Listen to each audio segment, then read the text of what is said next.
Ready or not. Ready or not. Here I come. Can't hide. Gonna find you and then yo. I play like these like a game of chess where I rest. No stress, no success. Welcome to the Smart Guy 251 podcast, man. It's your boy Ski. I got Ray in the building. I got Mr. Pugh in the building, man. What going on with y'all? What's up, fellas? What's going on? Ain't nothing, man. Ain't nothing ready to talk a little basketball, man. Let's stir up the internet with a little basketball. Let's do it. So, all right, let's do it. First topic of the night, man. Before I start the topic, make sure y'all like and subscribe and follow. But first topic of the night, we're gonna go with a request from Mr. Patty.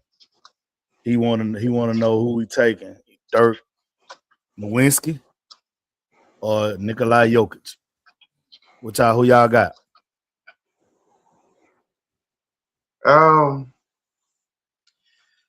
I know he his question was if Nikola finished, if he retired right now, would you consider him better than Dirk Nowitzki or not? And I'd have to say yes. For right now, he has multiple MVPs. First center to what he's at? He averaged a triple double for the season. 2 years in a row. Yeah. 2 years in a row. Right. Yeah, 2 years in a row. Yeah, some of the stuff he's doing is on uncharted waters. So never been done before. Right. He's a great talent, top center of all time. So I have to say I'll take Jokic, but not to diminish Dirk Nowitzki and his one leg fadeaway and being able to take over that 2011 series against the Heat. To be unguardable by anybody in the world for that whole season basically. But the trajectory that Jokic is on right now, I would have to take Jokic over Dirk. Well, I'm not taking Jokic over Dirk. Like what he have did with the triple double, that's incredible. Well, we gotta understand this positionless basketball. They have a point guard on their team that they do not utilize as a point guard. They set their offense and they run it through Jokic. So that's why a lot of his assists be coming there because they start the offense at the free throw line at the high post and they give the Jokic and they run all these cuts and these dribble handoffs and all that type of stuff. I'm not saying he don't have no vision, he can't pass, but how their offense is set up for Dirk. Now, and he also is dominating in a watered down center league. There's no real centers, there's no real threat, but Joel Embiid, just like tonight, we see that he can't play because of hip and ankles, Joel Embiid. So he don't really have no challenge. We watched Dirk do it against the KGs of the world, the Tim Duncans of the world, Paul Gasols of the world, Chris Webbers of the world. You have all these talented, powerful Antoine Jameson, who people who don't never get his flowers.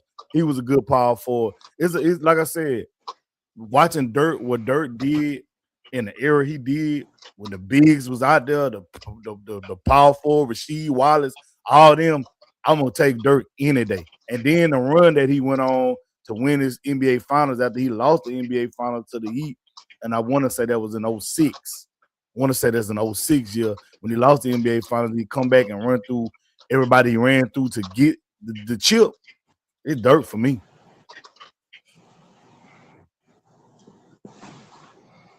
I don't know if this is a fair comparison. Yeah. Yeah. If you want stats, then you take Jokic. Yeah. If you want somebody that was playing against like better competition and that was I would say more of an anomaly at the time, because there weren't too many Dirks walking around when Dirk was in his in his prime. That's true. But everybody can dribble, shoot, and pass in this era of the NBA now. So based off of that, I'd take Dirk. Like Dirk played in a power forward heavy time where there were no nights off when you were playing power forward then. No. Versus now there are no centers for real. And if I'm being 100% honest, based off of what I saw from Jokic this last run, I don't understand why he not catching a lot of heat right now. He should for the last 2 years. And that ain't to say that he's sorry or nothing like that, but I can't give it to him because I don't really look at him as as that much of an anomaly based off what the NBA is right now. Because there are no back to the basket centers. There are no real deal rough and tumble guys like that. Like his only real competition of a center that plays on both ends of the floor would be Embiid, and Embiid ain't Embiid. So I mean, now full disclosure, I'm not a fan of Jokic. So I'll throw that out there. But if I take almost I take a few people over Jokic. But I take Dirk. But I don't think it's a fair comparison because they don't play the same position on paper. So let me I want to also say with the Jokic situation. A lot of people, like you say, you don't have to deal with a lot in this area. A lot of people like to use stats to say he the greatest big man of all time, or he is quote unquote the best player into the NBA. So if he the best player in the NBA, why are we not on criticizing him like we do the Steph Currys, the LeBrons, or the Kevin Durant's? Because he getting a pass right now. Right now, he getting a pass. Them folks were down. They were down 3-1. And also last year too.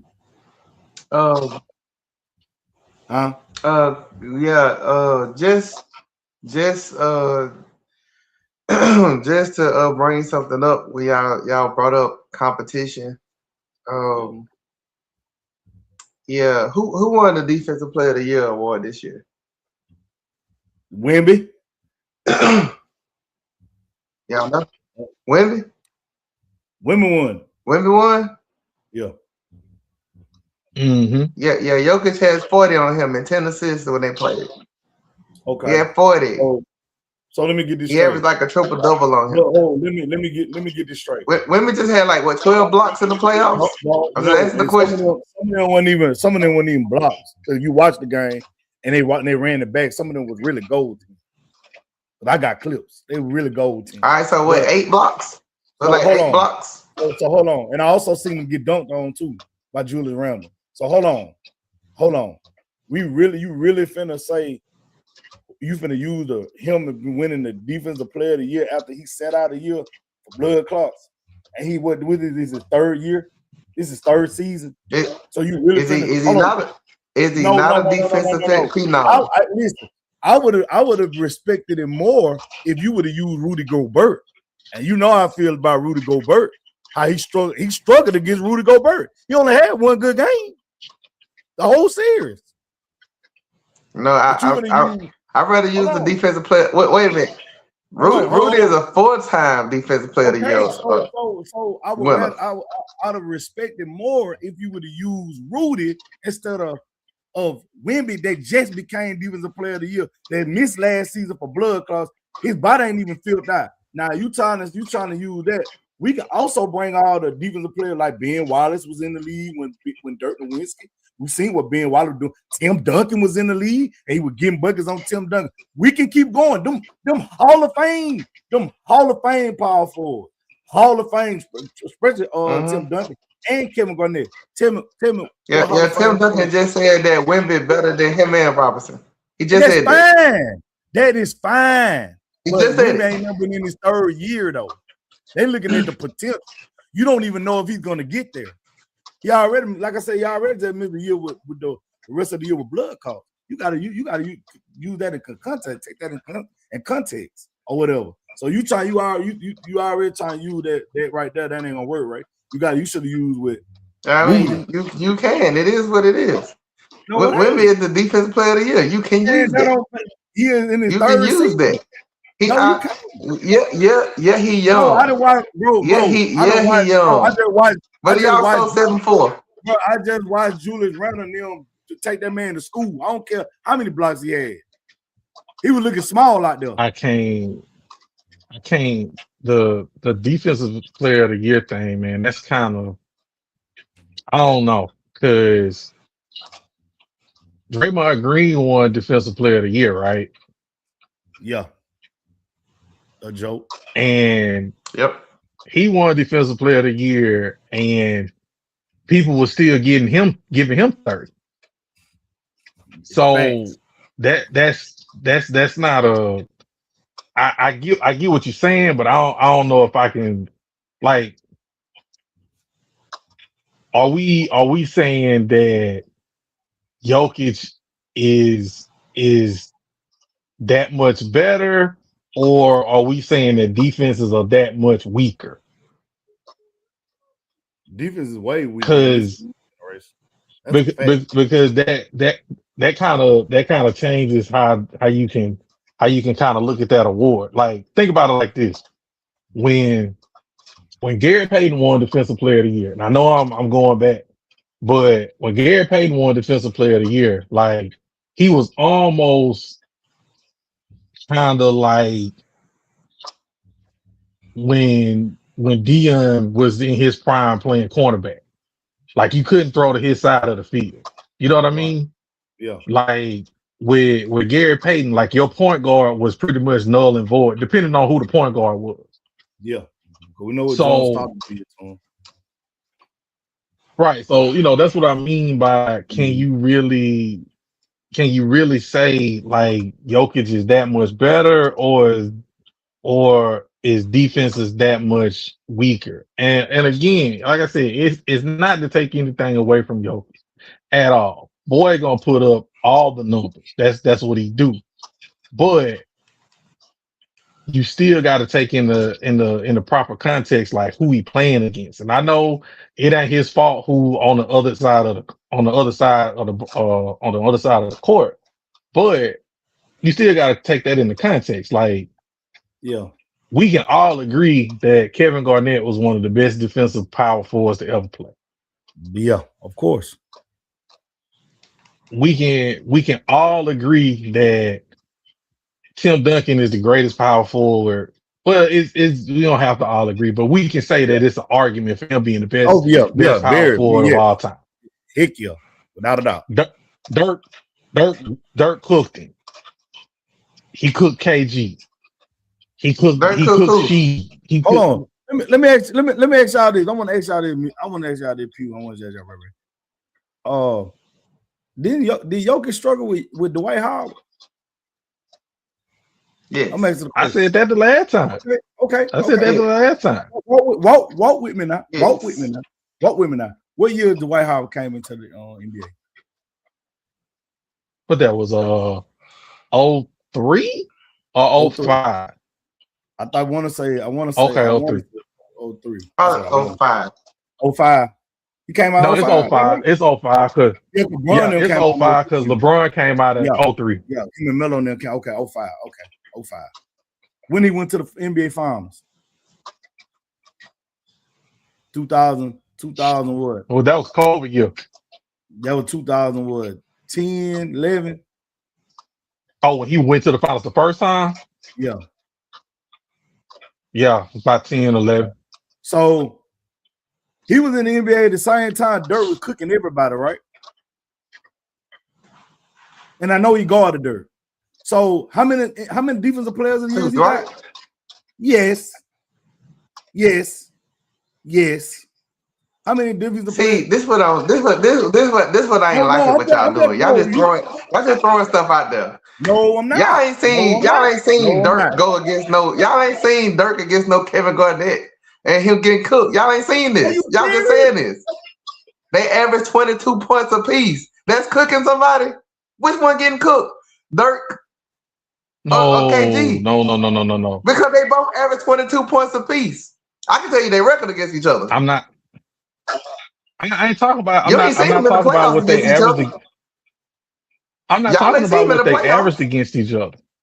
I ain't talking about. I'm just talking about through the season. I'm talking about through the season. Now they both played in the Western Conference. No, I'm just talking about overall. When they play each other. I'm just talking about overall. When they play each other.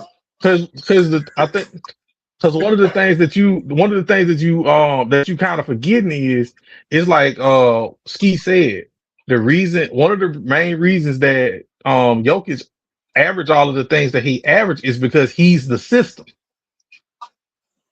That offense revolves around him. Now, but Dirk's offense did revolve around him, but Dirk. No, I'm not saying that. I'm not taking anything away from anything that Jokic do, but you still got to take into context like the defenses that he's playing against. For one, they not playing defense like that. They're not playing defense like they was playing when Dirk was playing. They're not. So and I don't want to make it. I don't want to make it seem like I'm saying that Jokic is trash or anything like that, because he's not. But let's be honest. He's an analytics darling. So let me say this. And that system revolves around him. Dirk and them played 37 times out of their whole NBA career. Him and Kevin Garnett. Am I correct? 37 times. Dirk averaged 23. And Kevin Garnett averaged 21 out of 37 times. That's what they averaged or whatever. Dirk in the playoffs, Dirk averaged 33 when he faced Kevin Garnett, and Kevin Garnett averaged 24. So they played one time in 2002. Hey man, hey, I'm giving you the stuff now. I'm giving you the stuff. This started in 2016 when he was at Minnesota. And Dirk was at Dallas. He had Garnett 2, Dirk 29. Then next game coming on down, 18 for Dirk, 10 for Garnett. Then next Dirk 22, next 16 for Garnett. Then they both had a game where they scored 16 apiece. And then the 10th right here they played. Dirk scored 29 to Garnett 16. Bro. Like I said, you gotta watch the games and watch getting cooked. I watched Paul Gasol cook Kevin Garnett, and that was in the NBA Finals, and that's a fact, Jack. For Dirk did all this against arguably top 3 power forwards of the game, Kevin Garnett and Tim Duncan. Because when Tim Duncan retired after what season? After he won that last championship. He came back. He was sitting on the bench still. I think he played after that. He didn't go out on no championship. Okay, then. So, like I I said, want to say he played 2 more seasons after that championship, 2 or so 3. what I'm saying is, man went through the whole Western Conference while Tim Duncan was still up there too, doing what he do. Well, I'm just making a point of, when y'all mentioned Kevin Garnett, if y'all, I just don't want it to be taken out of context. They played 3 times in the playoffs, 3 games in the playoffs. Man, in 3 games, man, averaged 33 though. He averaged 33. You can't take that. In 2002, when there was the best of 5 series before they switched it back over to best of 7. So, but look, dude, I'm just saying in context, 2002, right? It's 2002 when they played. Now, we don't really want to give Jokic, no credibility for going against Wemby. What's Wemby's 3rd year? This is his 3rd year. We don't want to give him no credibility for going against Wemby in his 3rd year. But Wemby out there looking like an alien. He out there looking like a defensive threat, especially around the rim. If anything, Jokic looks slow. He is slow. He just crafty. He's skilled. He's a highly skilled passer. He's very skilled, and they use him. I mean, in a good way to get the most out of their team. But I can't sit up and say that Jokic is the reason why they lost first round. Because if you look at the game, Jamal Murray wasn't doing it. Ain't nobody saying nothing about him. He had a horrible shooting game the last game. I mean, so we didn't get the Jamal Murray that we got whenever he was going 50, and him and Donovan Mitchell was going 50 apiece, going back and forth. So, I think Jokic being point center or whatever is a good move for their team. And I wouldn't penalize, I wouldn't say nothing about him playing point center because he does it really well. Ain't like you could just get anybody else out there and just like Draymond Green, you can't just get anybody out there to do what Draymond Green does. He don't have standalone value, but he makes the Warriors go. He helps make them go. Makes them a way better team. But you put him on the team by himself, he doesn't. Because you're taking away a lot of their skill. Like Jokic, just like LeBron, if you don't get him shooters, if you don't, you're taking away one of their superpowers is passing. If you take away the other 4 players and just say go 1-on-1, that ain't what they do. Dirk go more 1-on-1. Jokic he can score, but he can pass too. So I think that y'all have a point with who Jokic is playing, but Jokic is also playing a couple of people that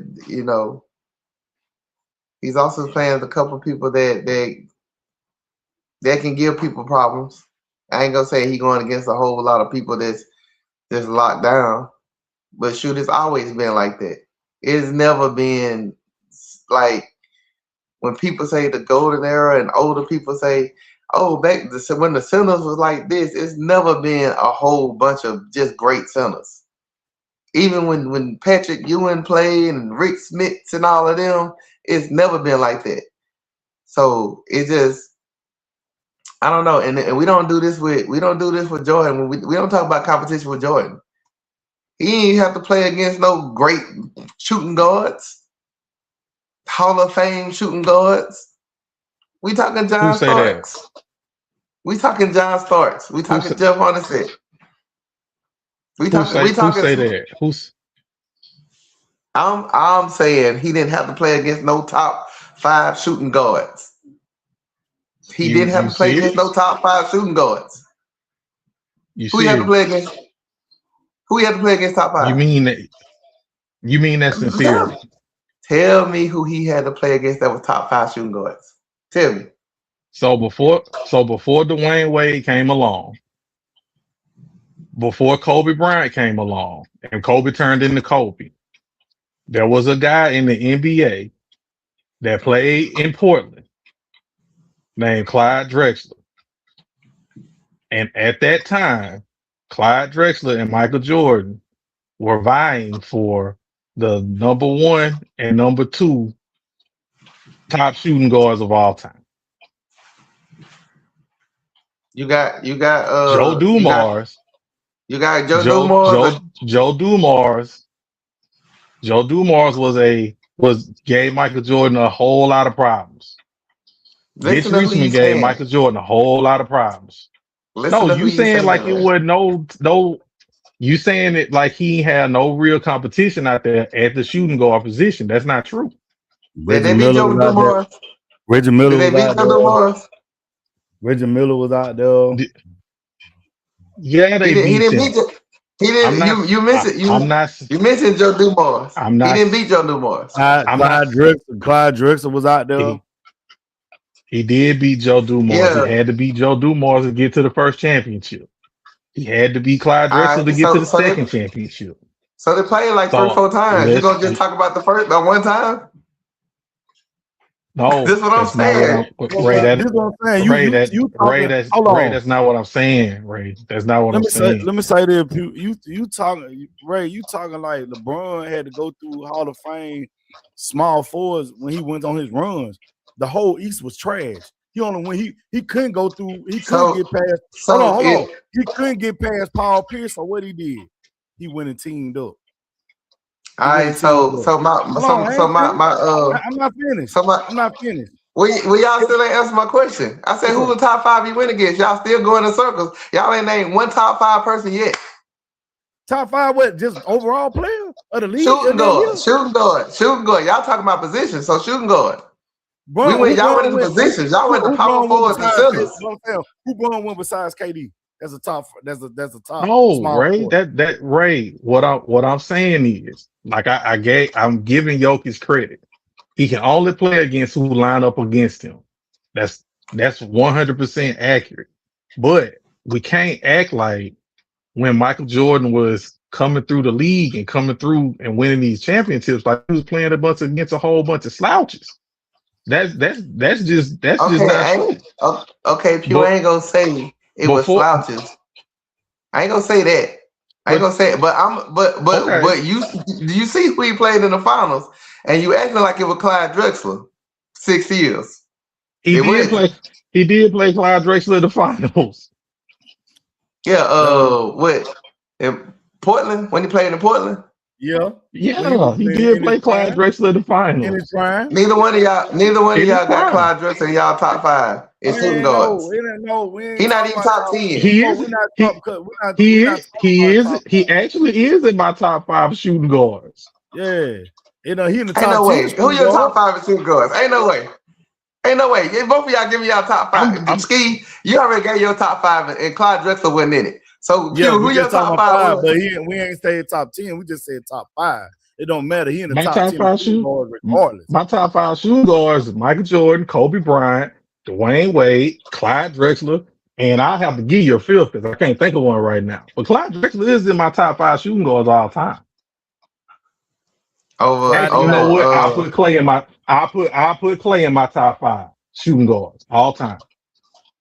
I Ski, you gonna say something? Cause when I put him in there, y'all jumped on me. I'm not putting Clay over Ray Allen, or I'm not putting Clay over Allen Iverson as a shooting guard. I love what he did, but like I said, he benefited also. He could shoot, but he also played with Steph Curry. And the system they played was good. I'm not putting him over Ray Allen. Ray Allen don't downplay Clay for what he played and who he played with. He was a franchise player before he got to Boston. Milwaukee Ray wasn't no joke. In Seattle, Ray wasn't no joke. I can't argue with it at all. I can't argue with that at all. But the reason that I put Clay, the reason I put Clay in my top 5 is because he got multiple rings. He got more rings than they got. That's it. Let me ask y'all this question real quick. But he in my 5. He in my 5. And why don't people look at Clyde Drexler as a shooting guard? He's never in nobody top 5 shooting guards. It's like they don't look at him as a shooting guard. It's like they look at him as a small forward. How he playing shooting guard? He only plays. But he's never in nobody. I would say that most people probably don't look at him that way because he played in Jordan era. That's the only thing I Nah, can man, come your up with. position. Like he played in the prime. He played at the prime of Jordan's era, so they don't look at him that. Yeah, They yeah. don't look at him like that. But I watched him play, and that dude was cold. But I'm saying I you mean, trying to use, but you trying to use that top. You trying to use top players and all that type of stuff. Man, we ain't talking about Jordan. We talking about Jokic. Jokic's in an era where it ain't no centers for real. You got one center, he can't stay on the court. It ain't knocking him saying he not, you know what I'm saying, a great, you know what I'm saying, great at what he do, but he not playing no competition. Man, you got folks like Jared Jackson and shit like that. Man, come on, man. They playing cat at the 5. They playing cat at the 5. Carl Anthony Towns. No, this is what I'm saying. If you're not gonna use the same argument, because it's an argument to be said about who Jordan faced. Like you can only play against who in front of you, like he said. But if you ain't gonna ever use it like then, you ain't gonna use it then. Don't use it now. Don't use it now. That's what I'm saying. Right. No, we saying the topic is who would you rather take, Dirk or Jokic? I took Dirk because what Dirk went through. Dirk went through all them top 5, all them top power 4s. One season. Huh? One season. Every season. All his prime seasons. All his prime years. I'm taking that. Jokic ain't got nobody over there. Nobody over there in the center position but Embiid, and Embiid has be hurt. Jordan, we know what Jordan had. Remember now, Jordan played in the era till he retired and win. 98. Allen Iverson was in the league. Stackhouse was in the league. 2 years in. Remember, they take them out because you want to take Wemby out. You want to take Wemby out. You want to take Wemby out because Wemby 3rd year. No. Yeah, but Michael Jordan, Allen Iverson scoring 30 though. No, it don't matter. He's second year. He got that 96. Jordan retired 98. No, I said, but you said he ain't. Y'all be saying Jordan ain't play no competition. That's what I'm saying. I'm shooting guards. It's a fact that Jokic ain't going to get nobody. Hold on, it's a fact that Jokic ain't you know he didn't guard Iverson though. You know he ain't guard Kobe. You know this. How he ain't guard Iverson? How he didn't guard Kobe? That's a lot. He got Iverson on the switch. You know this. He didn't guard him. Oh, he wanted to guard Iverson because Iverson was killing. That's what Jordan did. Just like he guarded Penny. That was on a switch. That was on a switch. That wasn't his man. That crossover was off a switch. Listen, just like he guarded Penny, he guarded everybody, bro. He switched on everybody. Whether he stay on him the whole game, but he guards. He ain't guard Kobe Bryant. He ain't guard Iverson. Right, he did guard Kobe Bryant. Right, he guarded Kobe. He even guarded him in his Washington Wizards days too. Yeah. He guarded Kobe. Stop it, bro. Stop it. It's a clip. It's a clip. It's a clip out where it's a clip out where he told Scotty, "Hey, go get him." It's a clip where he say, "I ain't about to keep up. Go guard him." It's also a clip in the All-Star game where he say he go out and get his. He don't let the game come to him. Produce the clip then. I can send it to you. Yeah, just send it to me. I can send it to you. He won't guard Kobe. Then one y'all can tell me he wanted to guard Kobe. Yeah, you can see him Kobe posting on him and shooting a fade, but that ain't who he was guarding. He didn't want to guard him. You seen Jordan do the same thing to him. You seen Jordan do the same thing to him. So I'm so glad you brought this up. Yeah, but Kobe wanted to guard. I'm glad you brought this shit up about this Kobe shit. Like, stop with these Kobe. These Kobe better than Jordan. Kobe compared in 84 to 93. We have never seen an NBA. 2.0. We have never seen an NBA player, a player grace the NBA like that. Kobe Bryant ain't never had them years that Jordan had. Stop comparison. Stop with the comparison. Kobe 2.0. He the 2.0 Jordan. Man, please. Man, listen. Kobe never had what Jordan had from 84 into 93. That's a fact. Ain't no player had. in this era. In Most- the most- future era. Most compared Stop it. player. Stop it, Most man. compared player to Jordan is Kobe. Stop it, We man. know No, they compare him to the late Jordan when he was doing the fadeaways and in the post. That early Michael Jordan, Kobe Bryant can't even hold a candle. Kobe Bryant can't hold a candle to that Michael Jordan. 37 points in the league. 37 points per game in the league. Defensive player of the league and the MVP of the league. He can't hold a candle to that player, man. Stop it. Stop it. He came in the league averaging 28. Come on, stop it. He broke Hey, his foot. what? Hold on. He came in the league averaging 28. He broke his foot the next year. And he only had 22. He came back in that same playoff and dropped 63. When he came back from them, listen, stop with that Kobe shit, bro.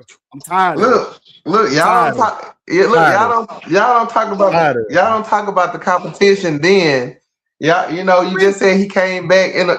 You know they made the playoffs at 30 and 52. You know they were 30 and 52 when they made the playoffs.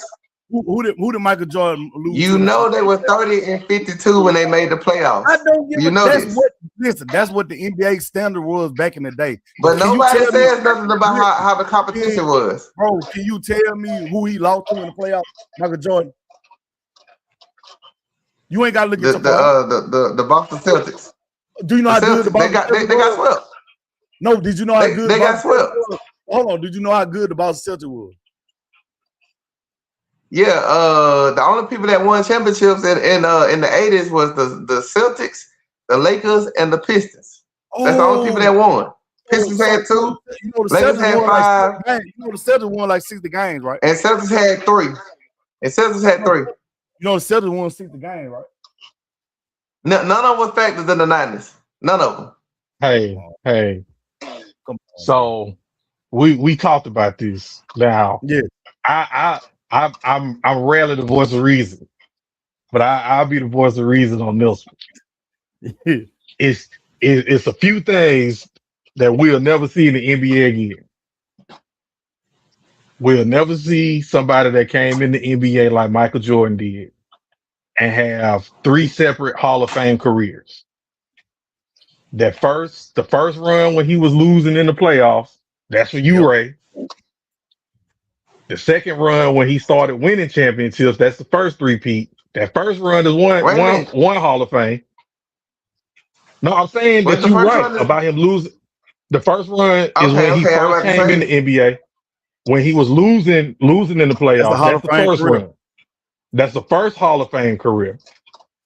The second Hall of Fame career is when he started winning championships, the first 3 that he won. Then the last Hall of Fame career is when he was in his mental prime and he won the last 3 championships. So that's 3 Hall of Fame careers, right? So now, Ski, this is what you gonna do. That. Hold on. Let me get through my thought. Yeah. Now, Ski, this is what you gonna do. Ski, this is what you gonna get mad. Yeah. The only person that has come close to that, in my opinion, that's had more than 1 Hall of Fame career, to me. Yeah. Since we're talking about these 2, is Kobe.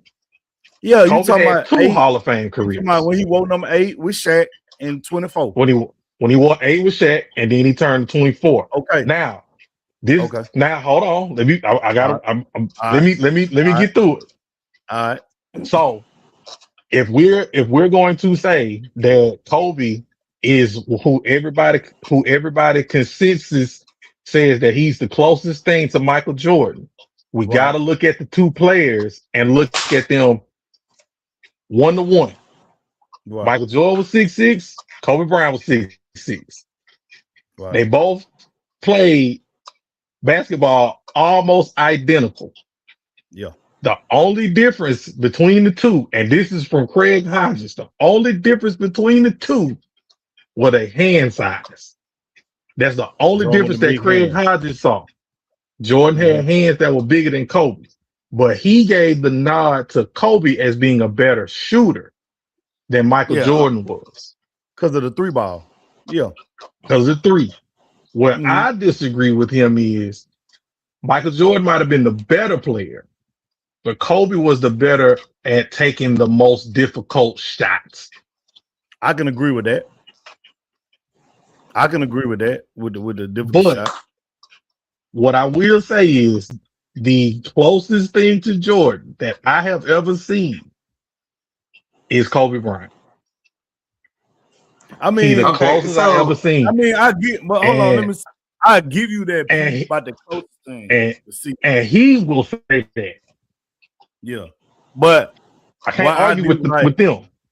like the 2 Hall of Fame careers, that's true. He had 2 Hall of Fame careers, but when Kobe was 8, Kobe still was over there with Shaq. Shaq was the dominant thing in Lake Town, not Kobe. He was getting his numbers, but he wasn't the dominant force. They had no answer. They had no answer for Shaq. Michael Jordan and all Michael Jordan final runs. Who been the man? Who been the main man? Who been the main event? He had. Also, we talked about 2 Hall of Fame careers for Kobe. Michael Jordan got 3. He got 3. Kobe Bryant, that first that low cut Michael Jordan coming out of North Carolina. We ain't seen nothing like it, Jack. We ain't seen, and I know, and Craig Hart just said the only difference was the hand side. I disagree because Michael Jordan athleticism was crazy. Hanging in that out like that, his athleticism was crazy. We still ain't seen no athleticism hanging in the air like that. We seen Vince Carter, we seen Jason Richardson jumping out the gym, seen a lot of people jumping out the gym, but hanging in the air and doing what he was doing and crazy. Hey Ray, this for you too. The players that he was playing against in that first Hall of Fame run were not as good as he was and would never have been as good as he was. No. However, those defenses were completely different. Like you could literally snatch somebody out the air.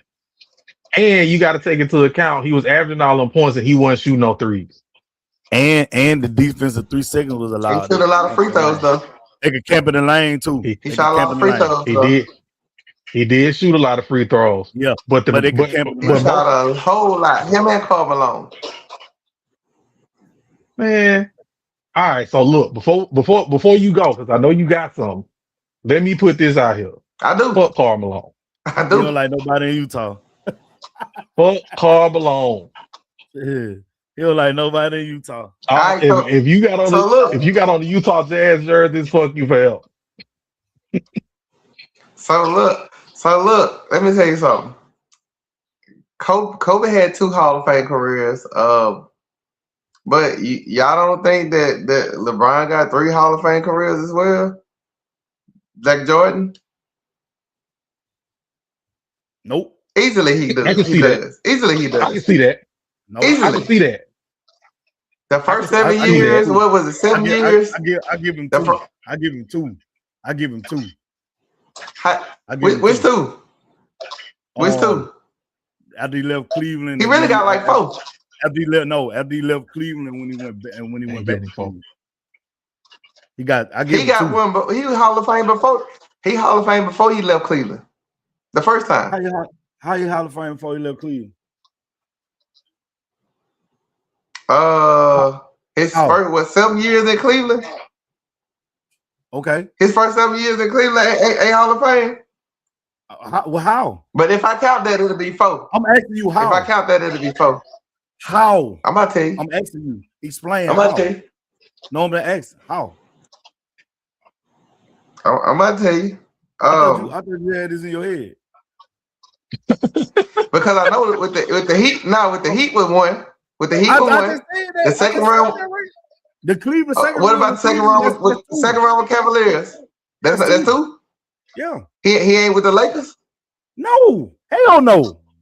Hell no. How? He got a chip. He got a chip there. Man, cut it out, bro. Man, hell no. And the finals. That's a Hall of Fame. That's Hall of Fame. You get a chip and a Finals MVP. Should have been a Finals MVP in that Finals, bro. The world know that. Anthony Davis should have been the Finals MVP in that bubble run. The world know that. I give him 3. I won't give him this run with the run with the Lakers. Okay, so let me ask you this. So what Hold on. was the Hold on. Cleveland I'm gonna give you the stats. I'm gonna give you the stats because I don't want to hear that. you know I just just look. what do you accomplish? What do you accomplish? All right, don't listen to the stats. Don't listen to the stats there but that's how you go off of Hall of I Fame. want the accolades. It's the I want the stats. accolades. What the accolades, not the stats. Okay, the accolades. Okay. All right. 2003 to 2010, 2-time MVP. Okay. 2-time MVP, but you're not counting him as the first thing ain't an MVP. Okay. 2-time MVP, Rookie of the Year, 6-time All NBA, carried team to the finals in 2007. That's not Hall of Fame. Carried team to the finals in 2007 too. You can say that. You can say that. You can say that. But all right, 2 MVPs, 6 All NBAs. Hold on. That's only because of the MVPs. It's not because he carried the team to the finals. Like I said, he get more credit. I'm just reading off. I'm just reading the accolades off. I'm just reading the accolades off. That's what he got his accolades. He told me 2 MVPs, so that's it right there. He got 2 MVPs. I didn't know. 6 All NBA, 6 All NBA. Yo. Rookie of the Year, 6 All NBA, 2-time MVP. Okay, so that's a Hall of Fame career. That's one. That's Melo. That's one. That should have been Melo. All right, that's debatable. That's arguable. That's definitely arguable. All right, then you got Miami Heat. Y'all want their stats too? I counted that, man. Can we just skip over that? You got to count the Miami. All right, 2-time NBA champion. No, right? We 2-time Miami. All right, hold on. We already counted. Miami. I'm just gonna read off his accolades off Miami though, real quick. You ain't got to 2-time MVP. We counted that. All right, cool. Yeah. Cleveland Cavaliers, right? We counted that. One time. No. When he came back. That's when he came back. That's all fine career. All right, when he came back. He went 3 years back to back. 1-time NBA champion. Or 4 years back to back. He went 4 straight years to the finals back to back. That's a Hall of Fame career. Even though he had Kyrie Neal, but that's a Hall of Fame career. He went 4 straight years. But for 2015 to 2018, he went 2016 NBA champion, 1-time NBA finals, and 4-time All-Star. So is that a Hall of Fame career? Yeah, we said that, right? We said that. I'm giving him 3. Los Angeles. 1-time NBA champion. No. 1-time. No, sir. No, sir. You gonna let me finish? No, sir. None. No. 1-time NBA champion. 1-time NBA champion. 1-time Finals MVP. Broke NBA's all-time scoring record and continued multiple All-NBA selections from 2019 to 2026. All-NBA selections. That's 2019, 2020, 2021, 2022, 2023, 2024, 2025. No. The points 7 was already All NBAs. No, the points was already. That's another Hall of Fame career. No, it's not. The points was already going to be broke regardless.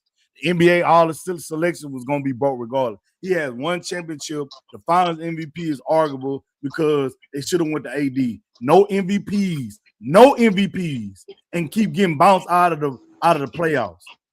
Because he finna get swept again, even though they ain't got Luka, but he finna get swept. So I don't trying to hear that. 3. He got 3. I give you 3. I agree with 3. I give but this Lakers run is a little shaky. No. Y'all didn't hear me say a lot of All NBA player. Yeah, I got you. But a lot of the records that he getting with the Lakers are longevity records. He'd have got them with any team. Thank you. Hold on. But I'm with you now with the 3 Hall of Fame careers. I'm with you on that, 100%.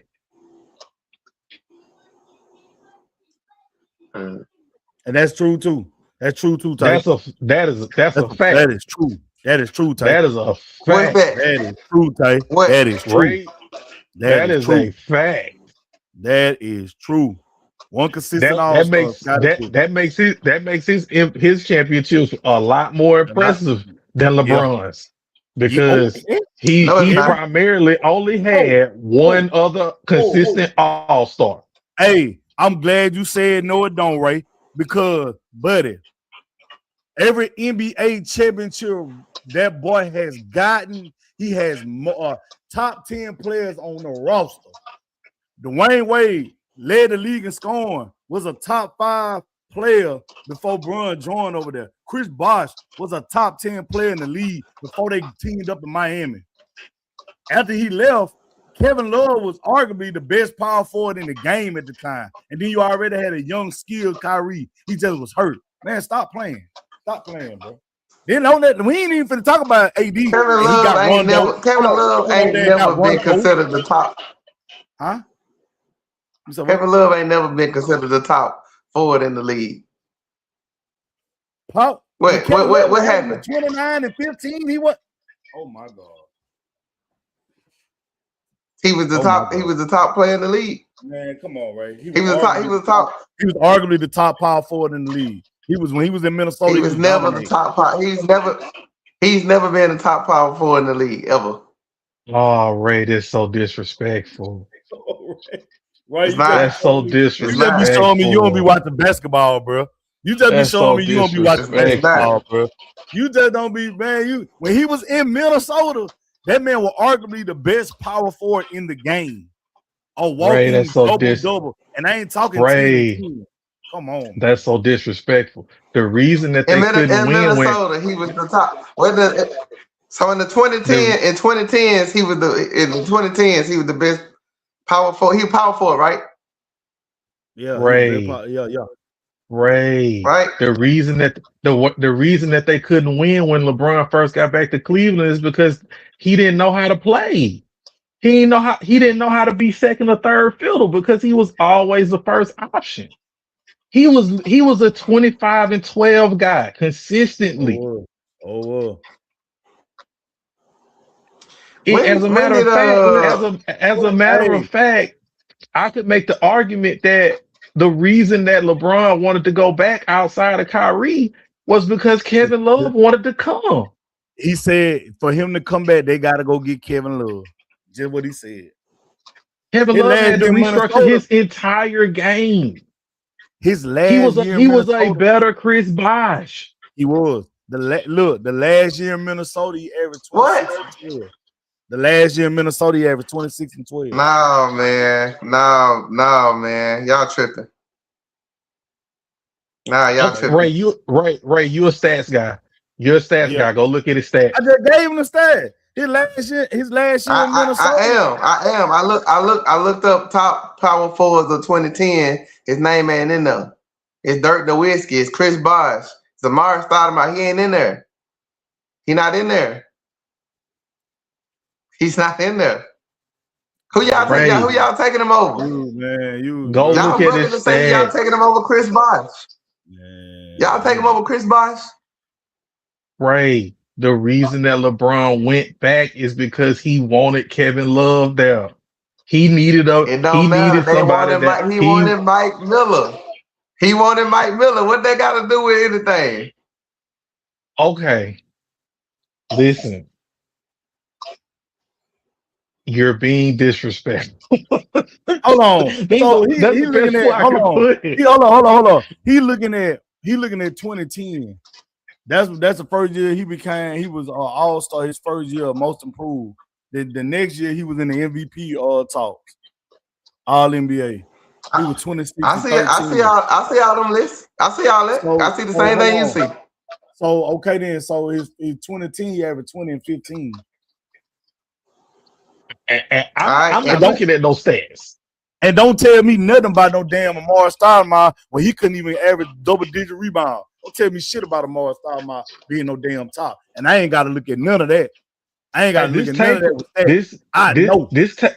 This Tate Pritchard guy knows what's up. Kevin Love was widely considered a top 3 to top 5 power forward in the NBA, often ranked behind only elite players like LeBron James and Kevin Durant.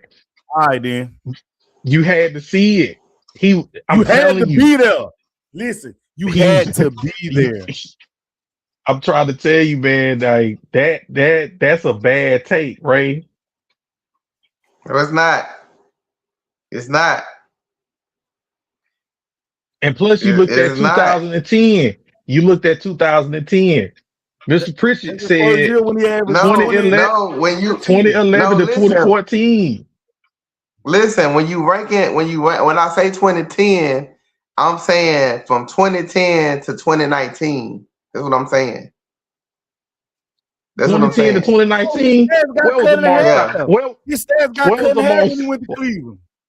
Where was Amari It has Stoudemire during that time? all right, Shit. listen. No, listen. I might have looked up the wrong thing the first time. Because I got him on here. I got him on here now. I got him on here now. Okay. But Okay. I got him on here now. But look, Okay. I got Anthony Davis, Blake Griffin, LaMarcus Aldridge. Not the small. It says those were the top three. And then other key standouts include Kevin Love, Pau Gasol, and Giannis Antetokounmpo from 2010 to 2019. So you got Blake, Anthony Davis, LaMarcus Aldridge, Kevin Love, Pau Gasol, Giannis, and then Dirk Nowitzki. That's who was in there. The top power forwards in 2010. You gotta stop with this trying to look up shit and be pulling this list shit because I ain't have to look this up to tell y'all he's never been the best power forward in the league. You just told us you had the wrong thing. You looked the wrong thing. Hold up. Kevin Love's stats got cut in half when he went to Cleveland. Before he got to Cleveland, when after that 2010 year, the man averaged 20 and 15. He was the rebound champ that year. You know that, right? Oh, listen to what I'm telling you. I said when y'all said he was the best power forward, as I said he's never been the top power forward in the league. The best power, yes. And I said one of the best. I said he was the best. I said arguably. And what I said was he has never been the top power forward in the league. And y'all argue me that. I said he's never been the top power forward in the league. The best power forward. Arguably he was. When that man averaging 26 and 12 over that motherfucker, he arguably was the best power forward in the league that year. It's a fact. It's a fact. He was one of the best. He's one of the best. It's on the screen. It's on the screen. It's on the screen. Listen, his last year he's one of the best. He's never been, like I said, he's never been the top power forward in the league. That's all I said. Arguably, I said arguably. As a matter of fact, let's throw out a hot take. I take Kevin Love over Jokic. See, you tripping, bro. No, I'm not. I heard y'all say y'all take Kevin Love over Chris Bosh a while ago. Yeah, y'all tripping. And I would. 100%. I would. Yeah. I ain't even saying that to blow smoke. I would 100%. If I was drafting and I had to pick between Kevin Love and Chris Bosh. Right? If I had to pick between the two, I pick Kevin Love 100%. And the reason why I picked Kevin Love is because coming out of college, he could do more than Chris Bosh could. He could. You heard Michael Beasley talking about how you could throw that chest pass from the other end of the court to the other end of the court in high school. Oh, he's great. He's great at passing now. He's great passing the ball. Nah. I want the Kevin Love in Minnesota is when I'm going to take him. I don't want that Kevin Love in Cleveland. I want the one in Minnesota. I know what I'm getting. And that's why I said, if I'm picking them, fresh out of college in the draft, if I got Chris Bosh standing in front of me and I got Kevin Love, I'm taking Kevin Love because fresh out of college, he could do more. He was a better shooter than Chris Bosh was. He was a better rebounder than Chris Bosh was, and he was a better passer than Chris Bosh was. The only thing that Chris Bosh did better than Kevin Love was play defense. He did. Yep. He was longer. He was taller. Yeah, he about 7 foot. He was more athletic than he was. Yep. Now, if we talk about Jokic to Kevin Love, I'm taking Kevin Love. He a better rebounder. He a better shooter, and he a better passer. But that passing might be a push because Jokic can pass better than a lot of people. He can pass like a point guard. Yeah, Jokic really can pad that bit. I ain't gonna lie. He really can pad that bit. Like I said, But the one thing that I would say that Kevin Love is more willing to do than Jokic is play defense. That boy can't guard me. So y'all got Kevin Love over Chris Bosh. I said what I said. So Tay said some real shit right here. We got to come back and revisit that. Tay said some real shit right here. He said LeBron played with 3 of the 5 best power forwards in their era at that time. He ain't lying. Chris Bosh, Kevin Love, and Anthony Davis. Man, I'd have got a little tight.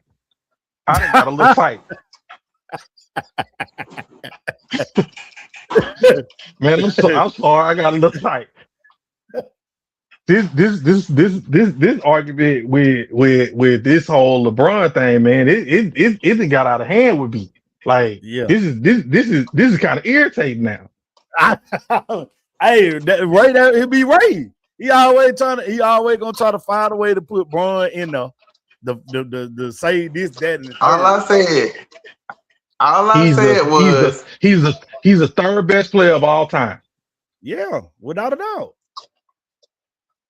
Without a doubt. All I said, first of all, you must have went out for Cinco de Mayo and still be drunk.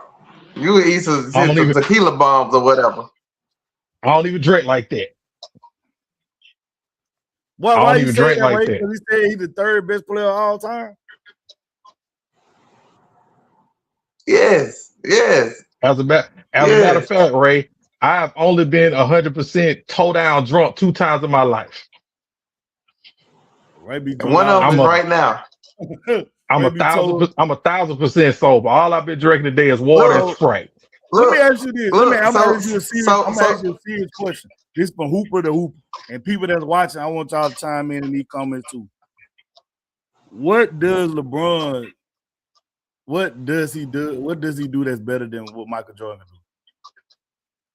And I'm talking before Jordan. Play basketball. No. Cut it out. The only thing that he can do better than Michael Jordan is be taller than Michael Jordan and pass the ball. In that vision. Y'all get on this podcast and y'all just start the lying. He rebound better. He's not. He assists better. Everything he does is better. He even shoot from 2 better than him and 3. He shoot layup better. His whole career he was just at the layup. Stop it, man. Then you say now he just shoot. Now he just shoot layup. That's all he did. That's all he did for majority of his career, and that's a fact. He was get to the basket. I already know LeBron want to get down here. That's why he couldn't. That's why he don't shoot. He don't shoot logo threes. Listen, he couldn't even win a game against the Spurs in 07 because he didn't have no mid-range jumper. Right. That's a fact. No, because in 07 he was playing against his coach was using the same plays from the Spurs because he came from the Spurs. Hey, listen. We're not gonna do that. If Allen Iverson can go get a goddamn game against Shaq and Kobe after they being undefeated in the playoffs, if he can go get a game at 6 foot, you mean to tell me LeBron can't get one at 6'9", 260? Come on. LeBron was 22 years old, remember? He was 22 years old, remember? Oh my God. Hey, Ray. When he 22 years old? Ray, I'm Go ahead, Pew. Hey, look how old Wemby is. Hold on. Wemby 22. Go ahead, Pew. I'm trying to hear what Pew's saying, man. He froze right now. All right, so until Pew get back, Wemby 22, and you don't want to give Jokic you don't want to give Jokic credit for how he did Wemby because he's in his 3rd season, and he's 22. But you want to be like LeBron should have got a game at 22. Come on, man. You got to be fair across the board. No, I said he can't get a game. No, I said you see this is the thing. If he could do everything so much better than Jordan, why he couldn't get a game in 07? Just one game. That's it. That's all that. One game, bro. One game. Allen Iverson got a game. Why he couldn't get no game? And how old Allen Iverson was whenever he went to the finals? Is 6 foot tall, maybe 5'11" against Shaq and Kobe. Come on, man. Shaq and Kobe, bro. That's what I'm saying. Shaq and Kobe. So,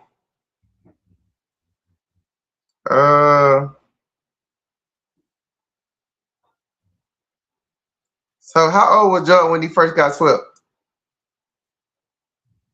I don't know. You know, he went to college first. I'm gonna tell you. What that got to do with it? He what? What that got to do with it though? Cause look, so Michael Jordan at 22. Well, no, Michael Jordan at 22 got swept. Listen, what does that have to do with it, right? That's all I'm asking. What does that have to do? It's got a lot to do with it because you ain't saying this. This is what I'm trying to say. Be fair across the board. Michael Jordan couldn't get a game at 22. He got swept in the first round. But listen. Y'all so when LeBron got swept in the finals, you saying like he should have been able to get a game. Your argument, no, you ain't gonna switch the move the goalpost. Your argument was that he does everything better than Michael Jordan. He's a better player. He does. I asked why he couldn't get a game in the finals. That's what I asked, right? You can't. All you told me was he was 22, and then you up here talking about he rebound the ball better. You know, bro, they rebounded damn near identical. Bron was really averaging like 7 rebounds a season, and Jordan was averaging 6.5, 6.9 at damn shooting guard. They both high year rebound was 8, and Jordan had a year where he was averaging 8 too. So what is you talking about? I flipped my table because I got upset. Yeah. Before I got out of here, yeah, I was trying to ask what was LeBron's go-to move. He got one. He got one now. That fade. What's his go-to move? Down and step back. What's his go-to move? Yeah. Shoot, I don't. Maybe it's that look away 3. He ain't been doing that lately, so maybe he had a little spin move. He had a little fade. He shot. Okay. That's it. He got some basic moves. Okay, so let's deal with basic moves. Let's deal with that fadeaway. Where he got it from?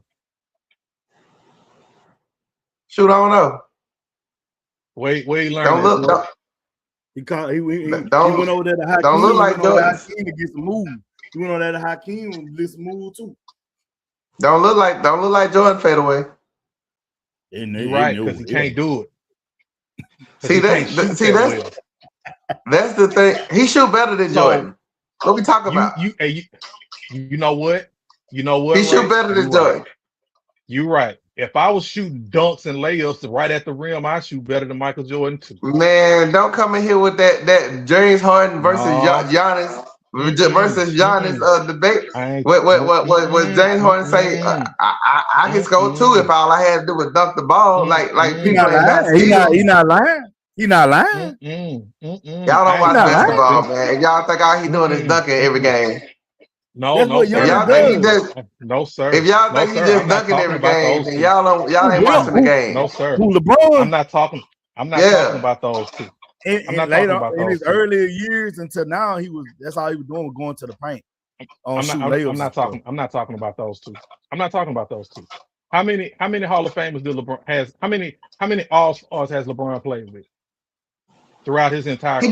He been in the league for 22 seasons, 23. I don't care. Anybody that you name have not lasted as long. Okay. None of his teammates has even lasted long enough to play with him. Ray, hold on. Ray, why you can't answer? No, Ray, why you can't answer the question? Answer the question.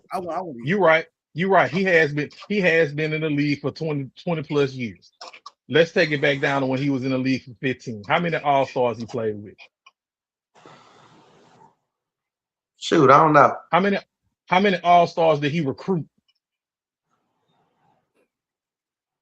Who did he recruit? How many coaches did he kill? Hey, did Kevin Love make the All-Star team? How many careers did he end? The All-Star before he got there. He made the All-Star team at a time before he got there. twice, maybe Yes. once. Yeah, no, 100% he did. Man, How many stop careers did this. LeBron stop? Now, I'm just asking the question. Yes, yeah, he He did. did. Because And all I NBA. don't remember And him all like NBA. that. For real. And let me I don't ask you remember. this. I don't And remember all him in NBA. all. That's cool. That's cool. And let me ask you this.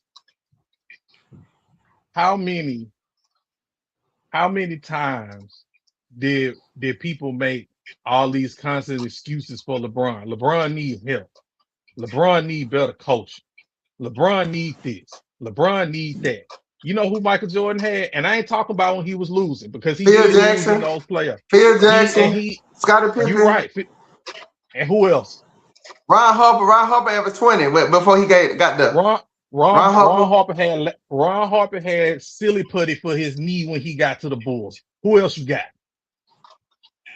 See what I'm saying? Y'all want to dismiss people whenever you say. I'm not. When you say Ron Harper averaged 20, y'all like, oh.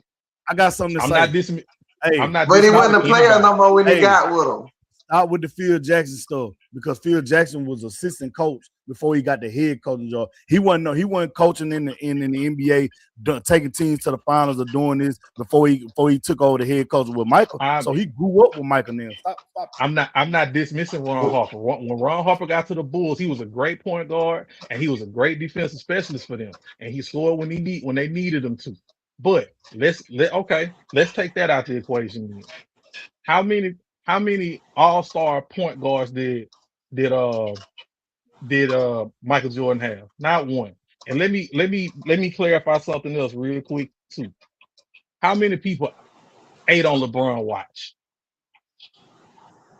And by how many people ate on Jordan watch? People won championships? How many people ate on LeBron watch with championships? Everybody ate on LeBron watch. How many people ate on Jordan watch? When Michael Jordan started winning championships, nobody won. So he must only play 6 seasons. I'm looking at the thing and it say like 14, 15 seasons in the league. So you must just count 6. You 100%. You must just count 6. What? But you gotta understand what I said. I said how many people ate on his watch when he started winning championships? None. This is he retired only because he retired. Man, Ron Harper averaged 20 almost every season till he got to the Bulls. I rest my case. That ain't coincidence. Ron Harper when LeBron started winning championships, how many people ate on his watch? He came back to average 23 after he tore his knee up. That ain't because he just got sorry. That's because he played with Michael Jordan and Michael Jordan was taking all the shots. Y'all act like y'all don't see that. They don't bring him over there for that. Going from 17 shots. You're not answering my going question. From 17 shots to 6 shots a game, you ain't finna average no 20. LeBron been in the NBA for 23 years, correct? Yeah, something like that. 22, 23. Something like that. How many times he been to the finals? Probably like 10. How many championships he walked away with? 4.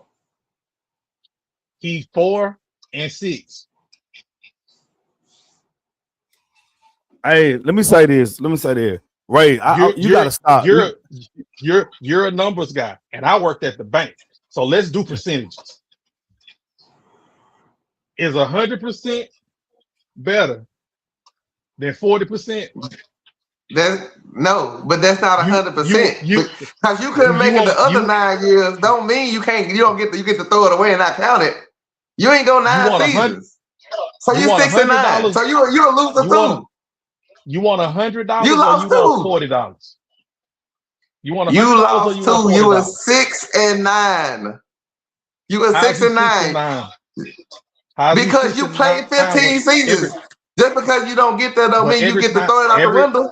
Every time he touched the finals, he walked away with the chip. He also got 2-3 times in a row. Hold on. Let me say this. He got swept the first 2-3 seasons. But you want to throw that out the window like it don't matter. I'm not talking about Ron Harper.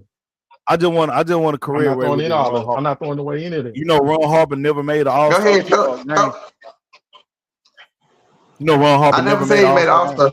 No, I'm just asking. You never made an All-Star game. Yeah, I never said that. Yeah, he Okay, came in so- averaging 22 as a rookie. His Pull up his Google last and pull year up in all the of the, Clippers- pull up the All-Stars that LeBron played with. Pull What up I'm Google saying. and pull up them All-Stars. He had 20 points in the Clippers, but before then he had 18, 18, and 19.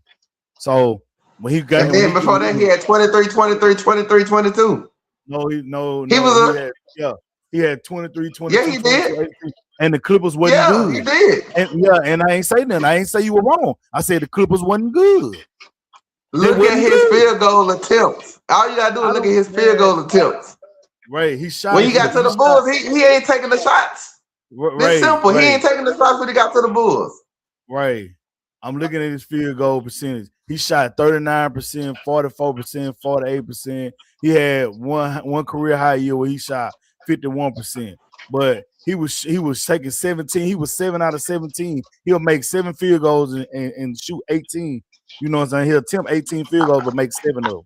Man, come on, bro. I'm looking at different numbers for you. I'm looking at 44. I'm looking at 40, 44, 45, 40. No.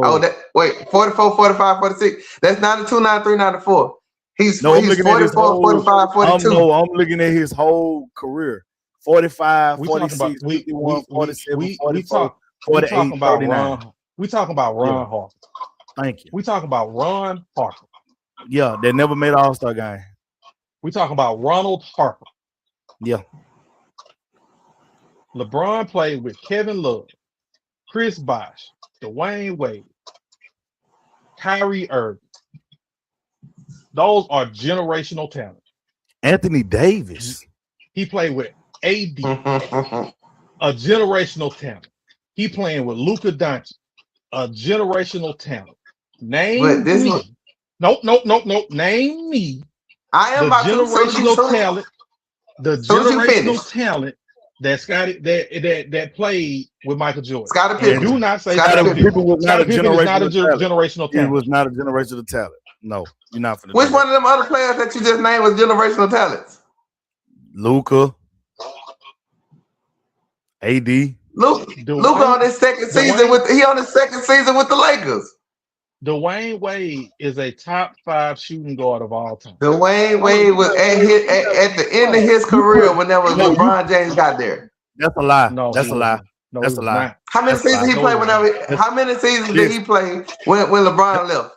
That's a lie. It don't matter. It's a lie because he was just. He was on his last leg. No, the year before the season that they went home in the playoffs, and the next season LeBron came to Dwayne Wade was averaging 30. He led them with points in the finals that year when they played the Dallas with almost 30. So I don't listen. Do that. No. Because what you're doing is not listening. You're just talking and not listening. No, what I said was when LeBron left, how much did he have left in the tank? It don't matter. Dwayne Wade didn't have nothing left in the tank. It don't Did matter. I not say that? It don't matter. When LeBron it does matter. LeBron got there, he was at the top. He was at the top players in the league. It does matter. Y'all talking about people he played with for 3 seasons, 4 seasons. I don't care. You know what? You know what, Ray? You're right. Know who he played with the most? Zydrunas Ilgauskas. Hold on. That's who he. That's who he played with the most his whole career. Ray, you're right. I am getting emotional. I You're right. I am getting emotional, and I did stop listening. But I'm still talking facts. And I'm still talking facts as well. Because Dwayne Wade was a top player the year before Braun got there. Chris Bosh was a top 10 player. He was averaging 24 and 10 before he went over there and teamed up with beef. Man, come on, man. Michael Jordan had one consistent all-star throughout his entire career. That's it. One. Scottie Pippen. Okay, just for a little bit of context, because y'all just like to throw names out there. Y'all just like to throw names out there. Let me tell you who he played with the most. Zydrunas Ilgauskas, 641 games. Anderson Varejao, 499 games. James Jones, 480. Right. Dwayne Wade, You're not- listen, you're not 386 games. It's not translating. It's not translating well for you tonight. Tristan Thompson, 358 games. It's not translating well for you. When you say play with all stars, it don't matter how many years you play with them. When you play 1 year, or you play a couple seasons with them, you're playing with all stars. That like you're trying to. It kind of do. Right. You know you don't. It You're trying to move the goal. You're moving the goalposts. Right. Who was the third best player that LeBron played with? The third best player? Shoot. I don't know. Dwayne Wade might have been the best one. You said Dwayne Wade, your number one shooting guard. That what you said? Your top 5. Yeah. I said Dwayne Wade might be the best one. That's it then. Okay, who's the third best player that he played with? The third, not the second, the third. Maybe AD. Because when I tell you who the third best player that Michael Jordan played with, it's gonna blow you. But who's the third best player that he played with, that LeBron played with? Maybe AD. The third best player that Michael Jordan ever played with in his career is Horace Grant. Horace Grant was a top rebounder in the whole league. They needed him. I said he was the third best player. Yeah, top rebounder in the league. The best player that Michael Jordan ever played with on his teams was Scottie Pippen. The second best player is arguably either Tony Kukoc or Dennis Rodman. Oh, you just coming up with this list in your head? No, yeah, because I don't need stats. Because I don't need stats. I saw it. So the third best player that he played with is Horace Grant. The third best player that LeBron played with, you had to go through all those all-stars to figure it out.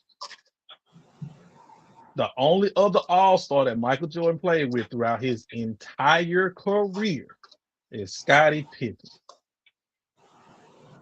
You're not making a very good. I take that back. You're not making a very good point. It's Dennis Rodman too. No, the point I'm making is that LeBron had 1 billion times more help than Michael Jordan had, and he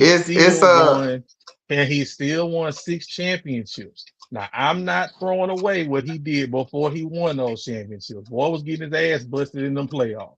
I ain't taking that away. Yeah, that's true. I'm not taking that away. That's true. Missed some game winning shots. I ain't taking that away. But what I am saying is this: LeBron been in the league 23 years, and almost all of those 23 years, he had 2 other all-stars with him. That's not true. I just gave you the numbers. You don't want to listen though. Jonas Ilgauskas played with him the most, and Anderson Varejao. I don't care about those people. I don't care about them. I'm talking about the all-stars that LeBron played with. I don't care about Jonas Ilgauskas. I don't care about Boobie Gibson. I don't care about Larry Hughes. I don't care about none of them. I don't care. Drew Gooden. I don't care about Drew Gooden. I don't care about Carlos Boozer. I don't care about none of them. Carlos Arroyo. I don't care about none of them folks. None of them. None of that matters to me. So what you still okay? So what I'm saying to you is this, right? Michael Jordan third teammate is probably Dennis Rodman, right? Best teammate, or Tony Kukoc, one of the two, whichever one you wanna name. Whichever one you wanna name. That's his third best teammate. That's fair. When the reason why you can't just be throwing names out there, because context matters, and that's what y'all always tell me, right? When I be running numbers, y'all be like, context matters. You gotta do the eye test. You gotta watch the game matters. Okay, because LeBron played with Derrick Rose. LeBron played with Isaiah Thomas. LeBron played with D Wade and Cleveland when he was Derrick not Rose no was longer D Wade. Derrick Rose was an all-star at the time, though. He played with Derrick Rose. What? Derrick He Rose was not an all-star. Who? That's what I'm saying. He was not an all-star whenever LeBron played with him. You didn't bring up Derrick Rose. You did. But that's what I'm saying. But I'm saying they. Go ahead. But this is what I'm saying. You got to keep it in context because he played with a lot of great play. He played with Carmelo, but Carmelo wasn't Carmelo when he played with LeBron. So of course we can't. That. You saying I ain't saying y'all saying that, but I'm saying context matters. I'm saying don't get in here and act like everywhere he went, he had an all-star. He had some MVPs. He did. Chris Bosh played 700 games his whole career. Listen. How many? Listen, man. You still not listening. Did they all team together? They was all making all-stars together. They were making all-stars together. This is what I'm. They made it before him. They made it before him too. That's the key. And come over there the next year after making an all-star. That's what we saying. AD was franchise player. Chris Bosh 893 total games played. What does it matter? Here, he didn't play with him long. Listen, they could have got. I don't care. They could have got drafted together in Cleveland and went to Miami together, and left Miami and went to Cleveland together, and then left Cleveland and went to the Lakers together. I don't care. I do not care. He has Scottie Pippen. That's the only other all-star. Dennis Rodman. You downplaying Scottie Pippen like he wasn't the second best player in the league, just about. He was not. There was nobody better than him in his position. He was the best player in his position. Wait a minute. Time out. Hold on. Stop. Now I'm going to get emotional again. Stop. Come on, man. Talk basketball with me, man. Scottie Pippen was the best player in his position in the 90s. So he was the best player in his position. No, he wasn't. No, he wasn't. Who was better than Scottie Pippen? So you gonna sit here? Grant Hill stayed hurt. Don't come in here with that BS. So you gonna sit here on May the 6th, on the 6th day of May of the 2026, the day of our Lord, and tell me that Grant Hill was not a better player than Scottie Pippen? Scottie Pippen, you get. Go pull up the stats. But that nigga's a dog walk. Grant Hill used a dog walk Scottie Pippen, bro, when they played. He's a dog walk, him and Jordan, but he still was a better player than Scottie Pippen or Jordan. He was better than Scottie. You're right. He was better than either one of them. That's a lie. He was better. He was a better all-around player than Scottie Pippen. Let me see. Now you're being disrespectful to Grant Hill. First list I say. First list I see. Hold on. First list I see. Top small forwards of the 90s. Grant Hill ranked 8. Scottie Pippen ranked 11th. Tony Kukoc ranked 11th. Wait a minute. Wait, no. Number 11, ranked 60th. What? Tell me Grant Hill and Scottie Pippen's rank again. 8 and 11. Who was 8? But Grant Hill number 1. They got Grant Hill on this first list I looked at. Ainsworth Sports. Grant Hill number 1, Scottie Pippen number 2. Right. So let me say this. Let me say this. Hold on, right? So Michael Jordan had 2 top 10 small forwards on his team at the same time in the league. Tony Kukoc was a top 10 small forward. Yeah, he was. What? I read about Dominique Williams, Larry Johnson, Chris Mullin, Glenn Robinson, Lana Simmons, Glenn Rice, Sharif Abdul-Rahim, Keith Van Horn, and then Tony Kukoc. Glenn Rice was 2 top 10 players in a position on his team, and he had Dennis Rodman, who led the league in rebounds. You had Tony Kukoc, John Paxson, everybody. They led the league in free throw and 3-point percentage. So don't get in here and act like he didn't have nobody but Scottie Pippen. He had the best players at their position. Right. I did not sit here and say that he didn't have Tony Kukoc. If I recall, I just said that Tony Kukoc was a better player than Dennis Rodman and was a better player than Horace Grant. As a matter of fact, Tony Kukoc, if I'm not mistaken, won $6 Man of the Year one year. However, he was one of the top 6 men of the, in the league. Top 10 small forward in the league. However, 100%. However, what you will not sit here and tell me is that LeBron didn't have more All-Stars under his care than Michael Jordan did for his entire career. And I'm talking about with the Wizards too. I want a lie. I'm saying that man really sit on his live podcast and said Tony Kukoc was the top small forward. I cannot. Tony Kukoc came off the bench. No, man, he was a top player across overseas. And you sat here. 10 Tony Kukoc was not a top 10 player in the 90s. Go ahead. In small forward now. I can appreciate the fact that you said it with your chest 10 toes down. But what you will not, I can't have it. You said that. Man, y'all don't watch basketball and y'all didn't think Tony Kukoc was top 10 in the 90s. I'm talking about not top 10 in the league, top 10 in power forwards. Top 10. We only talking small forwards. We only talking Grant Hill, Scottie Pippen, Glenn Rice, Mullen. Who else? I just gave y'all the list. We only talking them. Tony Kukoc was top 10. He wasn't better. He wasn't even better. He wasn't better than Larry Johnson. Kukoc was good overseas. He was a top. Larry Johnson on the list. Larry Johnson on the list. He was a top player overseas though. Y'all sound like my homeboy. We didn't watch Tony Kukoc overseas. Nobody did.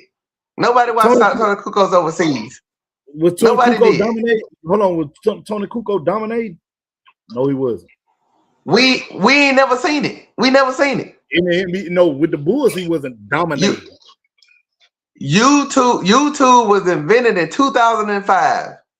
You can't watch no footage of you can watch one game of Tony Kukoc. Either one of y'all, if y'all want to, y'all can go watch one game of Tony Kukoc, and he didn't have 12 points. So don't get in here and say he was killing overseas because he wasn't. We ain't watching. I'm not gonna waste my anytime data. Listen, you can't tell me. Did Tony Kukoc make an All-Star team? No. Not I know of. He didn't. I'll be the fact check. He did. Did Grant Hill make All-Star team? Yeah. He did. Did Larry Johnson make All-Star team? Yes.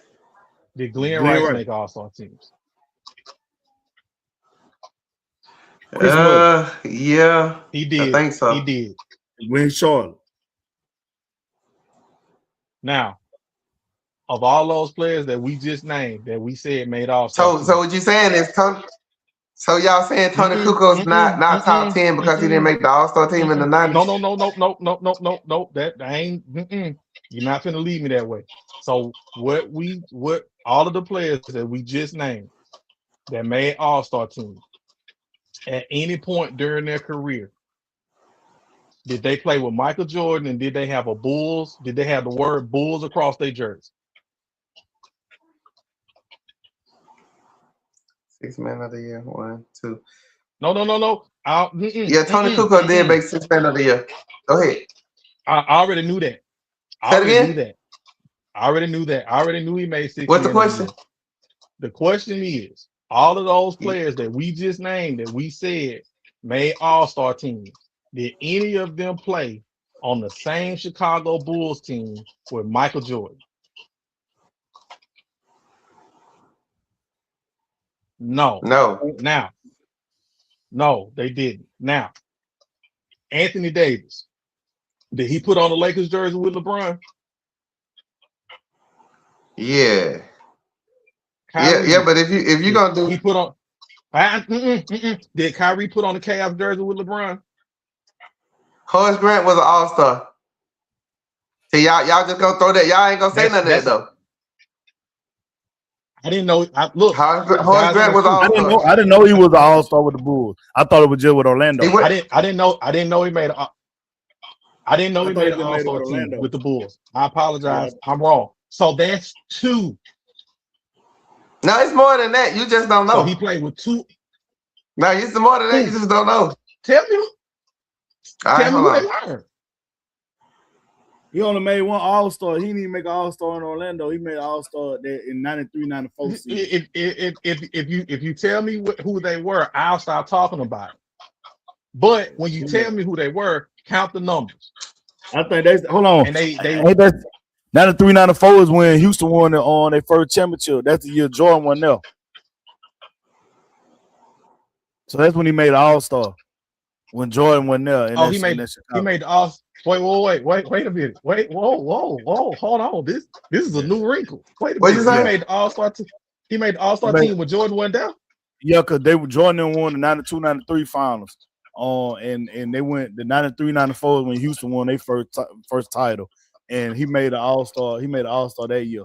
Horace Grant when Jordan was retired. Yep. Okay. So he didn't make So he did make the all-star team with the Bulls jersey on with Michael Jordan on the team. No, sir. No. What they got to do with anything? What they got? Because what I just got through telling you, what I just made my point was with Ron Harper. What I just made my point with Ron Harper was, of course, you ain't putting 17 shots up with Michael Jordan on your team. That means Horace Grant is an all-star without Jordan in the lineup. The Bulls win 2 less games, 55 to 57 games without Jordan on the team. So they had a good team. So don't come in here acting like their team was trash or they didn't have good players. They lost 2 less games when he retired. Scottie Pippen was number 4 in MVP rates. As a matter of fact, Ray, you stop me when I start lying. No, you're telling 100% truth. But you kind of just made a point for me and Ski that neither one of us talked about. The fact that they had that good of a team and they had that many good players that did not make the all-star team when Michael Jordan was playing proves that the amount of competition that Michael Jordan was playing against was 1,000 times % better than LeBron. Come on, man. Jeff Hornacek. So, Jeff Hornacek. Craig Elo. Hey, man, it's been nice. It's been nice. This has been a nice conversation. Oh, by the way, he played with Jerry Stackhouse. And Jerry Stackhouse was an all-star. If you just naming people that was all-stars that played with him, Jerry Stackhouse was an all-star. He was an all-star. Did he have on a Bulls jersey when he was an all-star? Now, I mean, he played with him in Washington. He played with him in Washington, I did include the Wizards. You are right. You're all right. And he did lead the Wizards. He did lead the. You think and everybody else think that Jordan led that Wizard team in scoring, but it wasn't. It was Jerry Stackhouse did. No, I didn't. No, I didn't think that. We didn't. No, we didn't. No, I didn't. No, I didn't think that. We never did that. Well, Ski, you don't think that because I told you that Jerry Stackhouse was the lead scorer, and Jerry Stackhouse didn't like playing with him. No, I told you that. But we didn't even talk about the Wizards like that. I never said Michael Jordan the leading scorer. I never said. We don't even talk about the Wizards about Michael Jordan. I never said that. And I also told you that Jerry Stackhouse averaged 29 points a game one year, 29.8 or something like that. I know what Jerry Stackhouse used to have because Jerry Stackhouse still had the highest points per or highest point of a game for the Detroit Pistons. It ain't broke Hey yet. man, hey Huh? man, I'll be 100% honest with you. This has been a great conversation, but I appreciate you for proving me right, bro. When did I level prove of you right? the level of competition that Michael Jordan played against is better than LeBron. And that, as a matter of fact, I don't even think I've ever heard that on any other podcast. This is hey man, we might go viral for this. I'm Hey, clipping this. I'm clipping all this. Clip this. We might hey, go he viral for This this. whole hey, he played. clip He this played whole with 15 minutes segment. Mm-mm. Also he played with Orlando Woolrich, who averaged 20 points a game when he got there, but he was never All-Star though. He brought Orlando Rubin. He also played with George Gervin. Keep going. The old man, Iceman. Old Keep Iceman. going. On his way out. Keep going. All right, so look, that's what I'm saying. That's what I'm Jordan's saying. teams were so good, and he had such great players on those teams that nobody else on those teams made. Nah, it was terrible the All-Star first teams. years. You're right. I ain't talking about them years. Let's throw them years out. Just for this point. Just for this one point. So for all those years that he had them championship teams, and he had such great players on his team, nobody else on them team made all-star appearances except for Scottie Pippen when he was winning championships. But everybody else on those exact teams won them championships with him. But they didn't make all-star teams because the competition of the NBA at that time was so high that those same players that was on his team couldn't make all-star team. How crazy is that? All-Star is a publicity thing. That's who fans like. What? That ain't who the best players is all the time. Hold on. You are correct. But who votes on the reserves? Thank you. Who picks the reserves? The coaches. Thank you. Who picks the reserves? The coaches. And those coaches. Yeah, I don't know. They done changed it up, so it might be the coaches now. Still the coaches. No, it was the coaches. It used to be. It's always been the coaches. So those coaches. But they had to switch it up because they showed favoritism to their own players. So those coaches looked at those players on Michael Jordan's teams and said, "Man, y'all good, but you ain't better than Larry Johnson. Y'all good, but you ain't better than Grant Hill. Y'all good. Let me ask you something. Ron Harper, you good, but you ain't better than Penny Hardaway to be on this All-Star team. It's not Or this Tim Hardaway. Hey, do they not? It's not this off. Is it not All-Star snubs every year? Hey, is it not All-Star? Is it not All-Star snubs every year? So they snub like every year. Like this year, last year, is it not All-Star snubs every year? So they consistently snub the same. No. Just the answer is like yes or no. Is it not snubs every year? Is it not snubs every year? Is what I'm asking you. Do they not? Yes. Don't pick players that deserve to be there and pick people who don't deserve to be there. Do they not do that? Yes. Yes. Okay. They do it every year. They do it every year. There's no way Hardaway would get on the All-Star, bro. He don't ever you know, Bronny supposed to be an All-Star. You know, Bronny supposed to be an All-Star, right? You know, Kobe made an All-Star averaging like 7 points a game. And the you know that, right? The coaches didn't vote. It's a publicity thing. The coaches didn't vote him in. Bronny never. Who didn't vote for him? Bronny never should have been. The coaches didn't vote Kobe in. Kobe was an All-Star. Bronny supposed to be an All-Star, man. Bronny should never be an Bronny supposed to be an All-Star. Hey, I'm not talking about LeBron James. I'm not talking about LeBron Oliver James Jr. I'm not talking about him. Top vote, one of the top vote getters. One of the top vote getters was LeBron, whatever you say his last name was. Bronny, whatever you said his name was. Top vote getter. LeBron. Hey man, LeBron Bartholomew James Jr. should not have been in an All-Star. He shouldn't even be in the NBA. Not Mark Bartholomew. He shouldn't even be in the NBA. Let's not talk about him. 63,000 fan votes said he should have been All-Star. 63,000. Hey man. Hey Ray, you know, if let me say this, if we talking about that, man, Donald Trump won the vote. Donald Trump, the president. Yeah, he in office. That what that tells me is the sun shine on a dog ass once a day. That's A true. broken clock could be right two times in a day. Even the garbage can gets a steak. That's true. Even the garbage can't get a steak. But LeBron That's Edward right. James Jr. shouldn't be in the league. And we're not talking about him. We talk about his daddy. First of all, you're being disrespectful. He'll be fine by the time his daddy leave. He'll be a fine 3-and-D player. He'll be all right. You right. Get his defense up, he'll be fine. You right. I am being disrespectful. 100%. Yeah, he'll be fine. You are 100%. Yeah, he'll be fine. I am being disrespectful. I am being disrespectful to LeBron Edward James Jr.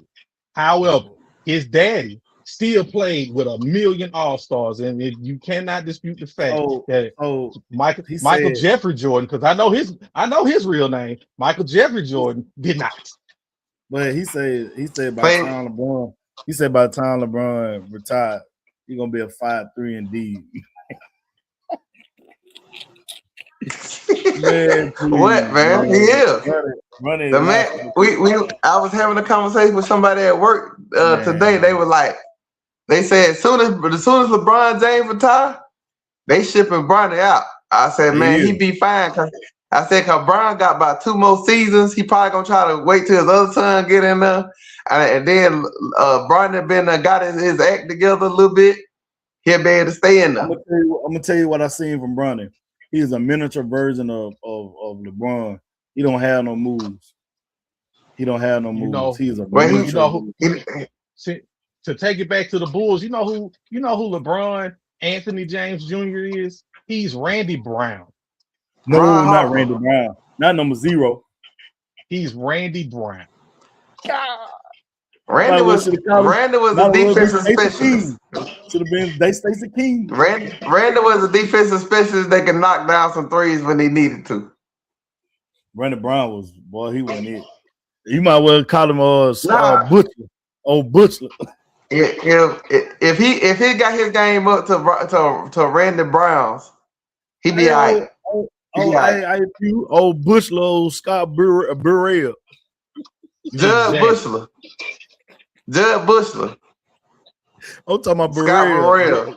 Man, them Jordan teammates, man. For people that don't know, they say Jordan had the greatest team. You're not gonna do this to me. You're not gonna do this to me, man. Ray, you done got me all out of character today. I done got hot in this room. He's looking around. Because I'm giving you facts, brother. I'm giving you facts. All you gotta do is listen. I'm giving you facts. Oh man, it's so rare. I get hot about this kind of stuff. So Jordan had lack of help is what you trying to say? Is that your point? I'm saying. They say he had the greatest team put together, but I'm naming his role backups, and I know people, especially in this area, don't know none of them names. But Ski in the playoffs, they'll be playing up about 8 players in the playoffs usually. I know that. 7 at the most. They don't need them other people that's down on the bench. They don't need them. That ain't what I'm saying at all. What I'm saying is you can't dispute the fact that LeBron played with more All-Stars on his team than Michael Jordan did. That's all I'm saying. I give you that. And none of them lasted longer than Scottie Pippen. Scottie Pippen played with Jordan 691 games. Dwayne Wade played with LeBron games 300 and some odd numbers. I don't care. And he was on his way out. He was on his way out when he played with him. How many games did LeBron Anthony James Jr. play with his dad? It don't matter. It don't matter how many games he played with it. It don't matter. It's irrelevant how many games they played with each other. Right, They were right when all Yes, stars it does. together. no, it don't. No, Because it does Derrick not. Rose, It does because Derrick not. Rose was an all-star. Was he an all-star when he played with Cleveland? No. No. so it don't matter. That's the point. That's the point I'm making. Okay, so Was your Dwayne point is was Dwayne Wade an all-star when he played with LeBron? Yes. Was Chris Was Bosh Chris Bosh Yes. an all-star when he played with LeBron? Yes. but no, Was Kevin not, Love. no, not every season. No, not every season they went. No, he wasn't. Did they at the same time touch the same NBA All-Star court together on the same That's a fact. team? That's a fact. Okay. Did Kevin Love? Did Kyrie? That's a fact. Did Anthony Davis? That's a fact. Yes. Because Did Kevin yes. Love? Yes. Yes. Kevin Kyrie. Love was an all-star in Cleveland. Yeah. Yes.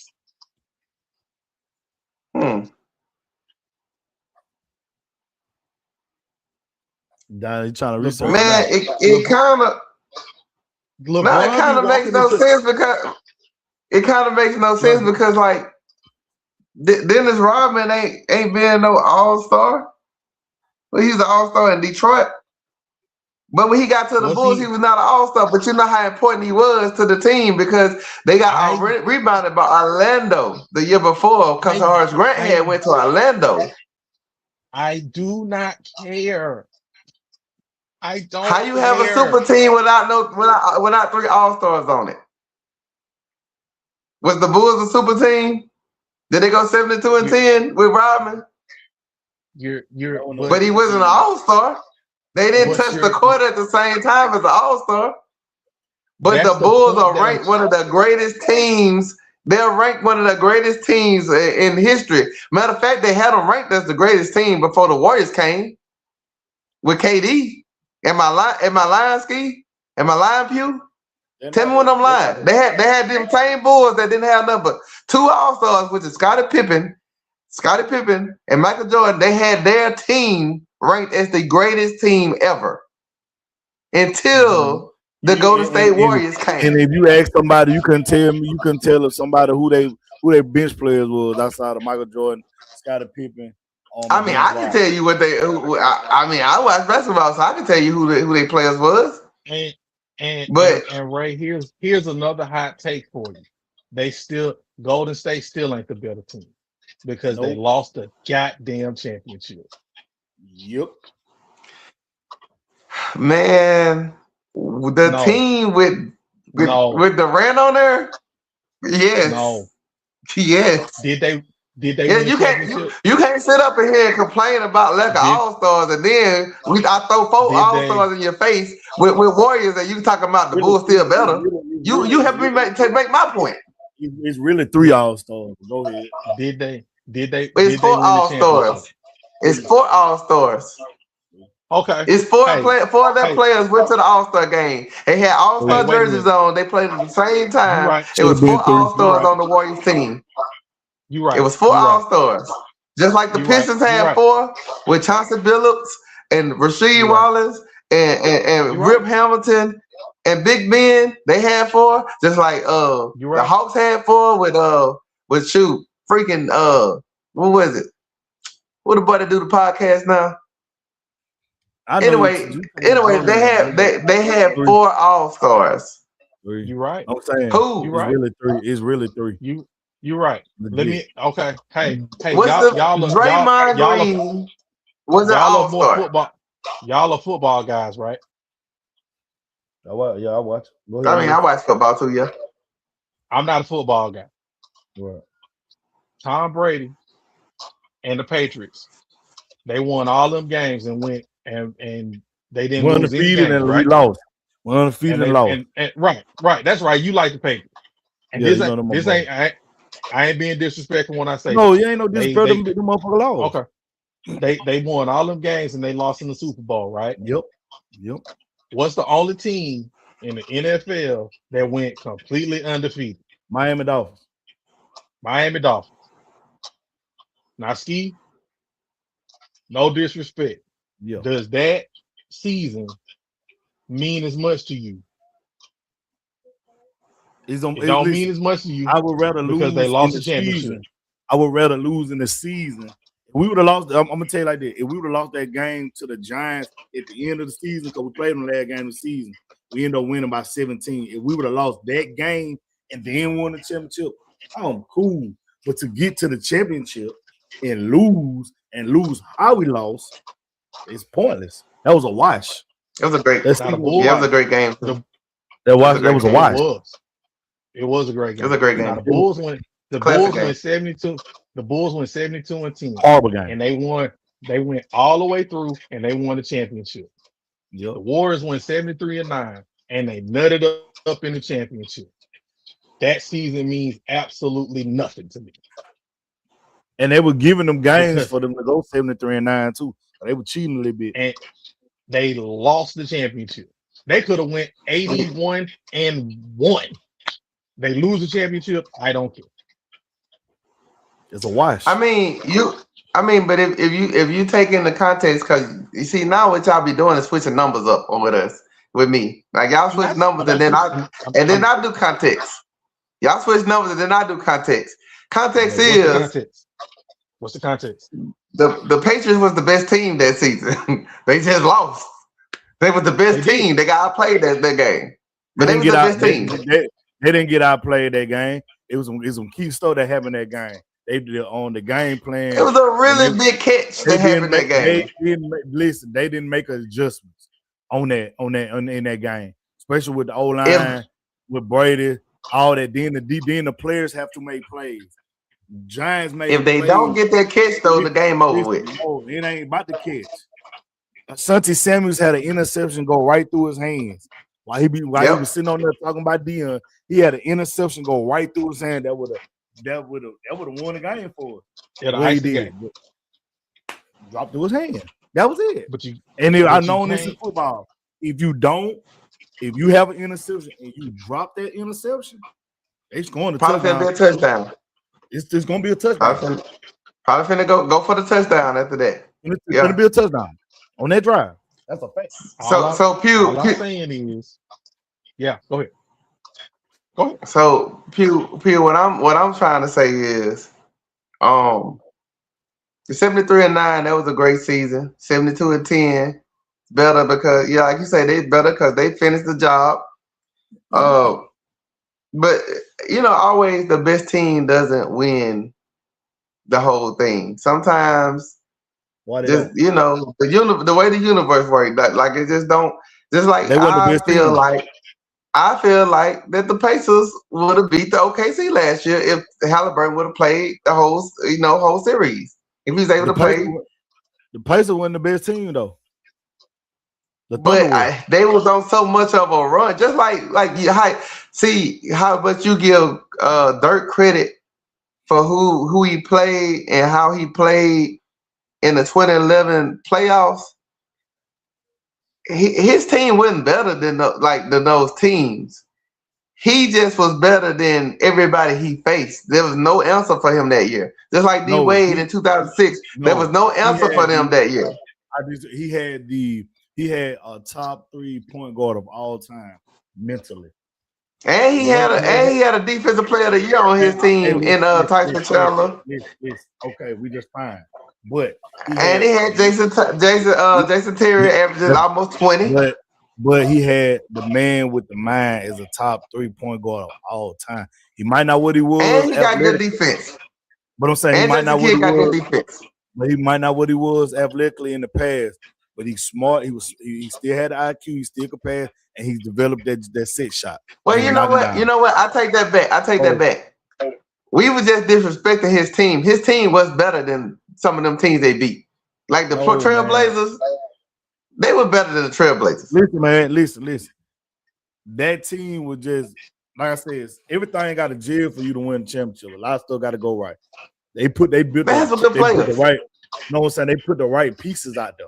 They put the right pieces together to win. The 73-9 Warriors was not the best team in basketball that year. They got away The with some Thunder games. was the best team in basketball that year. No, the Thunder was not. It was the Yes, it was. No, it was not. Boy, I can listen. Kevin Durant, my favorite player by no, I can tell you that Thunder team was trash, garbage, boo boo. The Thunder was the best team in basketball that year. No, it was not. It was the Cleveland Cavaliers was the best team in basketball when they, especially when they went over the Warriors. And you not listen. It's all about matchup. I disagree. It's all about matchup. It's about matchup. Even with the OKC Thunder, they didn't have no score outside of Kevin Durant. They had old boy Roberson out there. He had Dyson Daniels 2.0. Dyson Daniels for the Atlanta Hawks. Can't shoot. The best team that year from top to bottom was Cleveland. Thank you. They had. I thought Thunder was. They had better coaching. They had better players, and that, in my opinion, is the best LeBron. I got 2018 LeBron. Nobody. I can't argue with that, but to me, that was the best LeBron because all of them personalities on that team. That was the best LeBron to me. And on top of that, the second best player in that series, contrary to popular belief, was Kyrie. It was not Steph Curry. Yeah, Steph struggled, but I didn't think that the Warriors shouldn't even made it to the. I thought Thunder should have beat them. They should have suspended Draymond Green whenever he kicked. When he kicked, wait, hold on, let me finish. I thought whenever Draymond kicked Steven Adams in the nuts, they knew the Warriors were down 3-1. And I mean, the Warriors were down 3-1, and they felt like if they suspended Draymond, they supposed to suspended Draymond because that act right there would have been, you know how many you get so many texts and they have to sit you out of game. He would have had to sit out, but they didn't sit him out because they felt like they didn't want to give the Thunder the game. They was up 3-1. They didn't want to give them the game, so they did suspend them. But when on the flip side, when the Cavs was down and he did the same thing when he grabbed for LeBron nuts, can I say that? Yeah, when he grabbed for LeBron, like they was like, well, the Cavs are down 3-1. We can do this suspension now, but they supposed to do that suspension in the Thunder series, but they didn't want to manipulate who won the series. Listen, so I thought the Thunder should have beat them. No, man, they had no bench play. They had Ibaka was on the downhill, and they had no scores outside of Kevin Durant. No scores outside Kevin Durant. But the thing is, your point guard wasn't very point guardy. Like your point guard, whenever Durant was cooking, he wouldn't give him the ball. Like I said, it was no other scores outside of Kevin Durant. That team was not better than the Warrior team. That Warrior team. And then the crazy thing about it was Andrew Bogut was still healthy in that series. He could pass. That was the difference because Kerr started playing Andrew Bogut more in that series. That's why that's how he led him to playing him more in the finals. Man, Oklahoma game 1, 108-103, blew them out. Game 3, 103-105. Game 4, 118-94. Like they should have beat it, but you know my boy Klay Thompson. You know what I'm saying? He dropped 41 on them in game 6 to push that game 7. You know, like I said, it ain't cause the reason they lost ain't because in game 7, Kevin Durant showed up, but Steph Curry also showed up, and Westbrook didn't show up. If Westbrook would have showed up, if Westbrook would have showed up in that game 7, they would have won. They had no consistent score outside of Kevin Durant. It's the same with this. Houston Rocket team. It's the same exact thing. It's the Oklahoma City all over again. Russell Westbrook 21 shot attempts to Kevin Durant's 19 in Game 7. You don't have. I know the stats. I know it was. He shouldn't be taking more shots than Kevin Durant. He shouldn't be doing that. You clearly not understanding, right? They had no other consistent score outside of Kevin Durant. It's the same thing as with the Houston Rocket team that was this year. It was Oklahoma City all over again. Trying to turn Amen Thompson into Westbrook at the one. Okay, so you saying Russell Westbrook had no choice but to shoot 28 shots in game 5. Who else was gonna shoot? Kevin Durant, give him the rest of them shots. Let him shoot 40 times. You can't force shots because how they was running the defense at Kevin Durant. You can't force shots. Listen, you gotta have multiple scorers on the floor. If if Michael Jordan could put up 49 shots in the finals, so could Kevin Durant. Michael Jordan was in the triangle offense. He had a better offensive philosophy. Scott Brooks wasn't no good coach. Scott Brooks ain't no good coach. I thought y'all had the best team, man. All they were running was isolation. That's how it was working. It was working. It would work. They would have went to the championship. It didn't work against when they played the Heat in the final. It didn't work. They ran into what me and Pew would like to say top 5 Klay Thompson in game 6, and he dropped 40 on them. Man, that didn't define the series. They still was up. They was up 3-1. They got scared after game 6. They lost 3 games straight. They was up 3-1. They lost 3 games straight. So I ain't trying to game 6 Klay, top 5 shooting guard in of all time. Top 5. Pew said it here first. Well, I said it here first, but Pew the seconded me on it. Yeah. I know you don't like that now. I said it first. You remember I said it first. Yeah, but he not top 5 to me. He top 10. Hey man, your list flawed. No, it ain't flawed. It ain't flawed. He top 10. Your list flawed. He top 10, but he ain't top 5. You know what you gotta have? You gotta have some. Man, he ain't got his numbers. He ain't got the numbers for to be the top 5, my boy. You know what he is? The best 3-and-D player of all time in the NBA in the history of the league. You don't like that. You can't even say nobody back. He don't like that. I'm not finna debate that when I already know he's not a top 5 in my book. He's not. I can't okay. How much I can't stand the term 3-and-D. Yeah, I can't even. You read my mind, Pew. Because what you supposed to do? Exactly. What you supposed to do? You supposed to shoot and play defense. Yes. Hey, look, I said this at work last week, and when I said it, they said, "Oh no!" I said, "Best 3-and-D player of all time, Klay Thompson."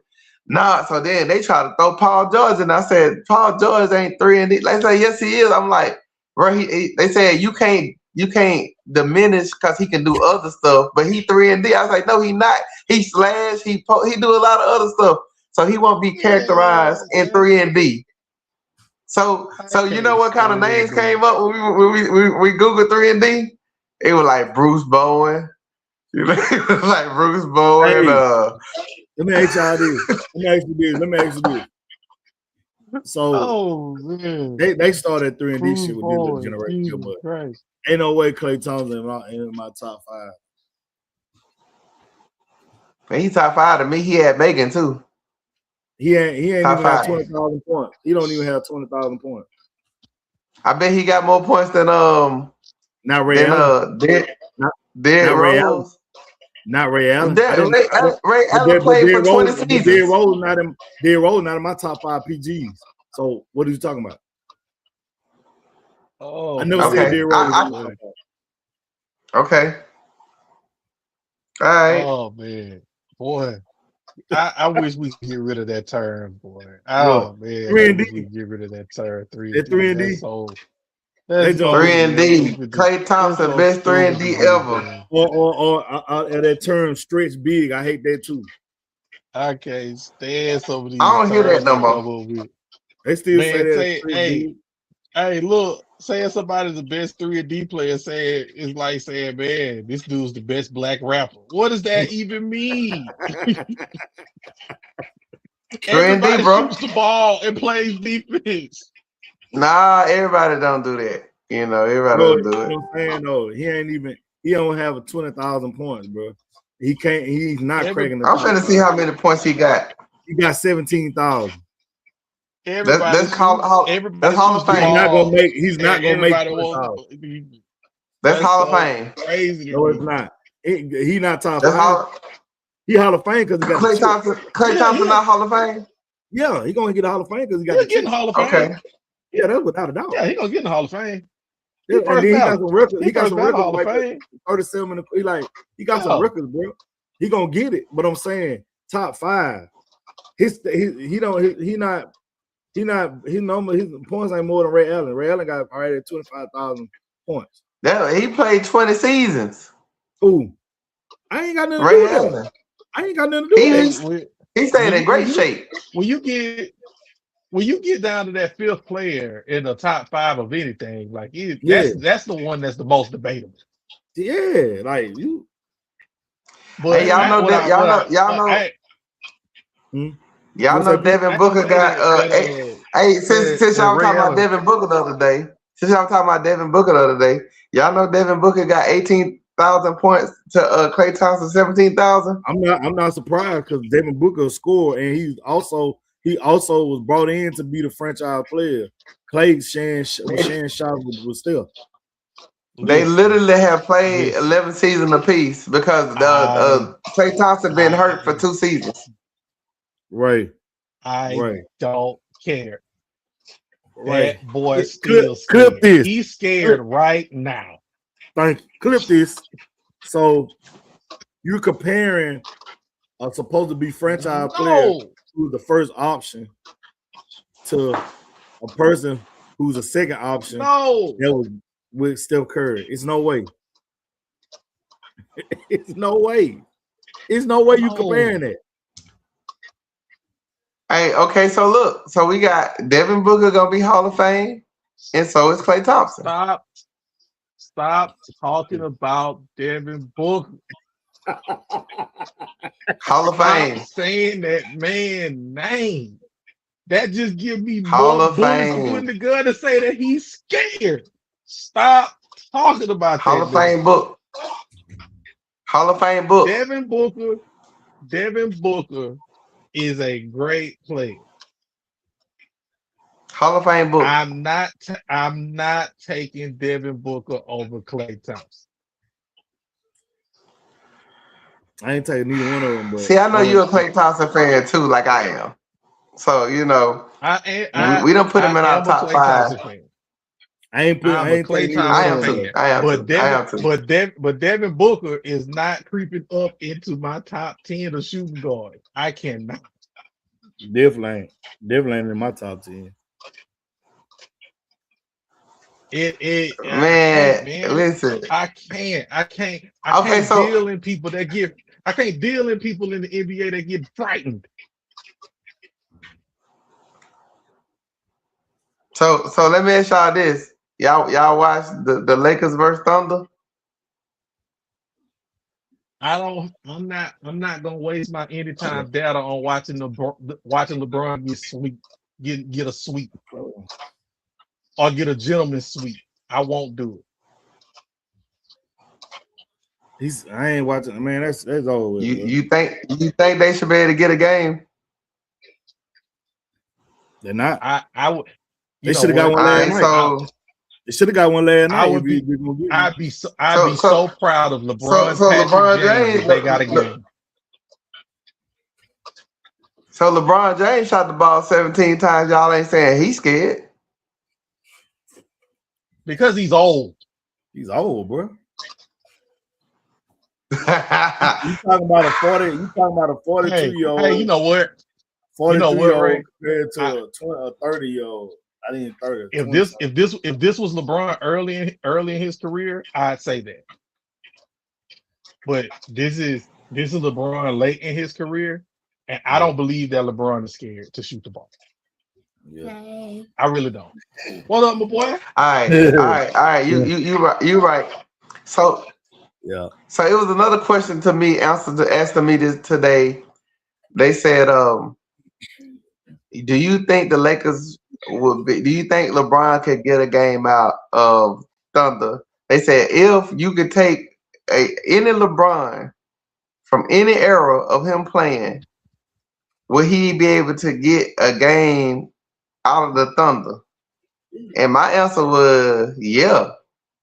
I put the 2018 Bron, who ain't gonna get tired, who gonna play the most minutes in the playoffs like he did, and play all the minutes in the game.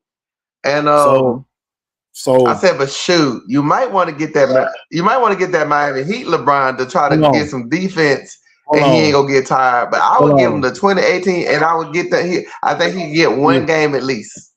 If you talking a healthy Thunder team, and you talking about whichever you trying to put LeBron in there, it don't matter what you put. You can drop 2018. You can drop. But no. Listen, they said this Lakers team.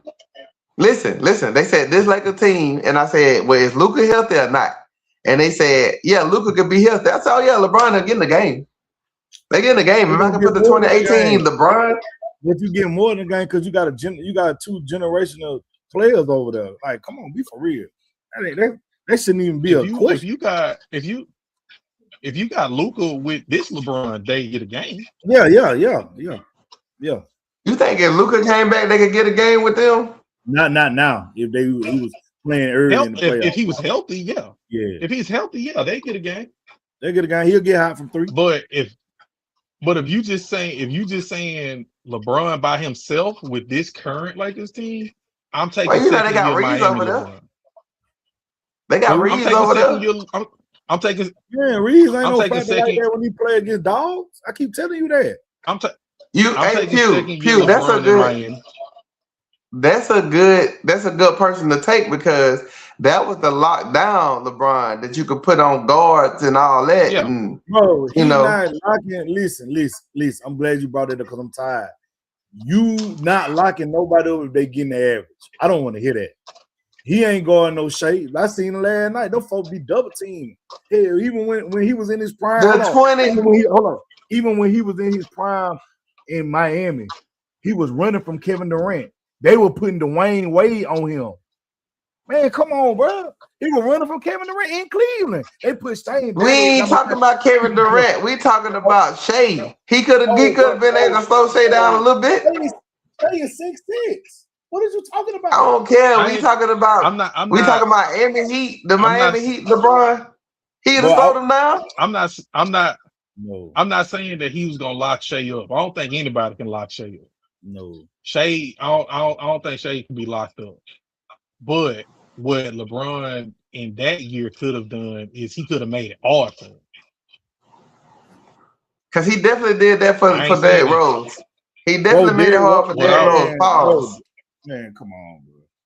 He did make it hard for Derrick Rose. Pause. He's gonna make it. It's gonna be a rough night for him. But I don't think he would stop Shea. But what I think that LeBron could do is he could play 1 through 5, and he could make it difficult for everybody else to do that. He couldn't make it rough for Paul Pierce. He couldn't make it rough for Paul Pierce. Who? So he ain't gonna make it rough for no face because they both crafty. How they score? They score mid-range. But that's what I'm saying. I don't think he could stop Shea. I don't think he could stop Shea. I don't think anybody can stop Shea. The only person that can stop Shea is Shea. But you know what the other four players, he can make it rough on them. You know what would be a good strategy though, if you did have LeBron for Miami, is to get Shea in a lot of pick and rolls and get him on a switch with somebody where he have to work to try to kind of take his legs away. Somebody at work said today, they said, They said if I'm the coach, I'll put Bronny out there and have him go and Shea, just trying to, give him 5 fouls, be physical with him. I said Bronny not ready for Shea. He not ready. I mean, Shea might not be as fast as Maxi maybe, but he ain't ready for Shea. And I was like, but I see what you're saying. Get him out there. Get him out there, make him, use some energy. Oh, he's 6'1".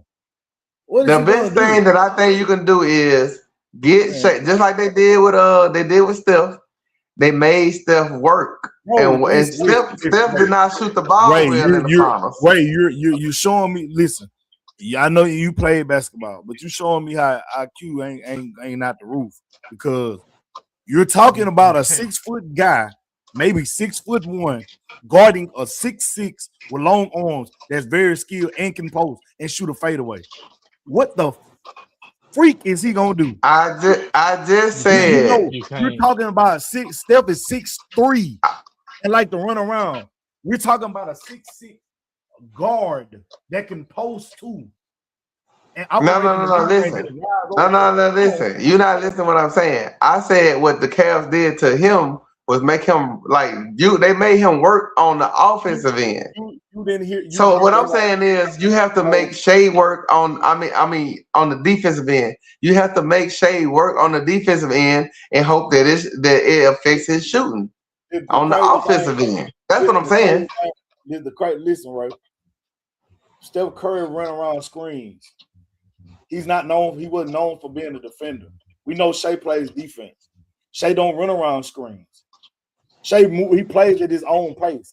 So ain't no talking about speeding and making him work and all that. You can't do what you did for one player with this other player. That's what I'm saying. Man, they just did this. This just happened with Kyrie and Anthony Edwards. Anthony Edwards called out Kyrie.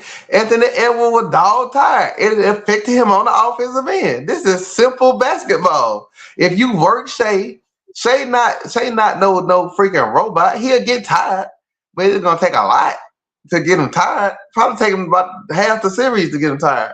So what I'm saying is, if he had to defend and play offense and defend, it would take a toll on him. Bro, you really compare that Anthony Edwards calling out one of the most skilled players of all time? One of the most skilled players of all time. Top 5, top 3 skilled players of all time. I thought we were talking about LeBron James here. I thought we were talking about LeBron James. You're talking about when he called out Kyrie.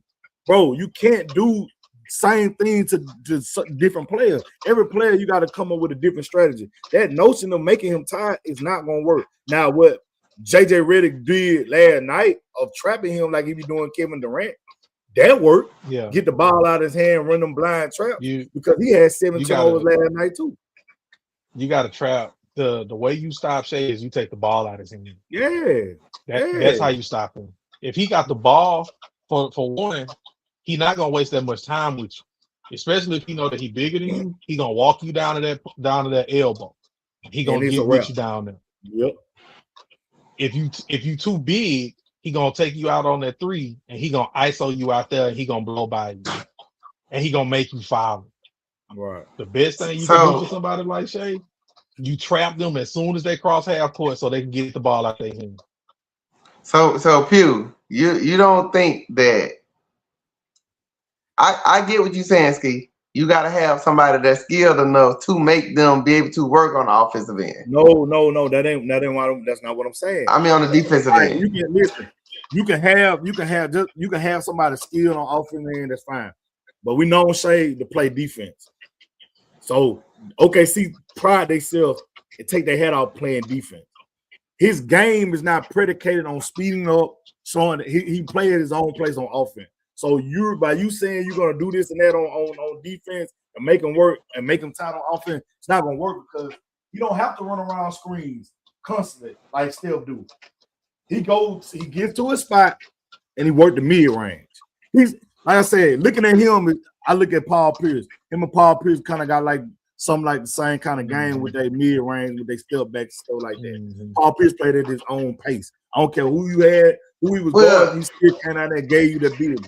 So the way that y'all talking, What up? The way that y'all talking, it sounds like y'all think the Thunder gonna win it all again this year. I mean, I don't know. It Who depends gonna on beat J They Dub. not. It They depends on J not. Dub. Because J Dub They been out not. more than he's been in. They not getting past the Western Conference Finals, guaranteed. If J Dub is not healthy, they're not gonna win the chip. Because if J Dub was there, with the strategy that JJ Redick was doing, it wasn't gonna work. He would have to play honest. He had to play honest. We'll see. I don't think they're making it to the finals. I don't think they're making it to the finals. I think I don't know. I just know what JJ Redick doing, the little strategy he doing with the trapping and stuff. It worked. But like I said, he took a page out of Jason Kidd. Because Jason Kidd been doing that for years. Especially when he played great players. He gonna trap you at the half court line, get the ball out your hand. I think that the only team that I see that can really that can beat them is the Spurs. are the Spurs. They ain't gonna make it though. Minnesota can beat them. I think Minnesota can beat them, but I don't think they will. They're not gonna. They got to be healthy to beat them. They're not healthy at all. Yeah, I think that they can beat them, but I don't think that they will. See, with Minnesota,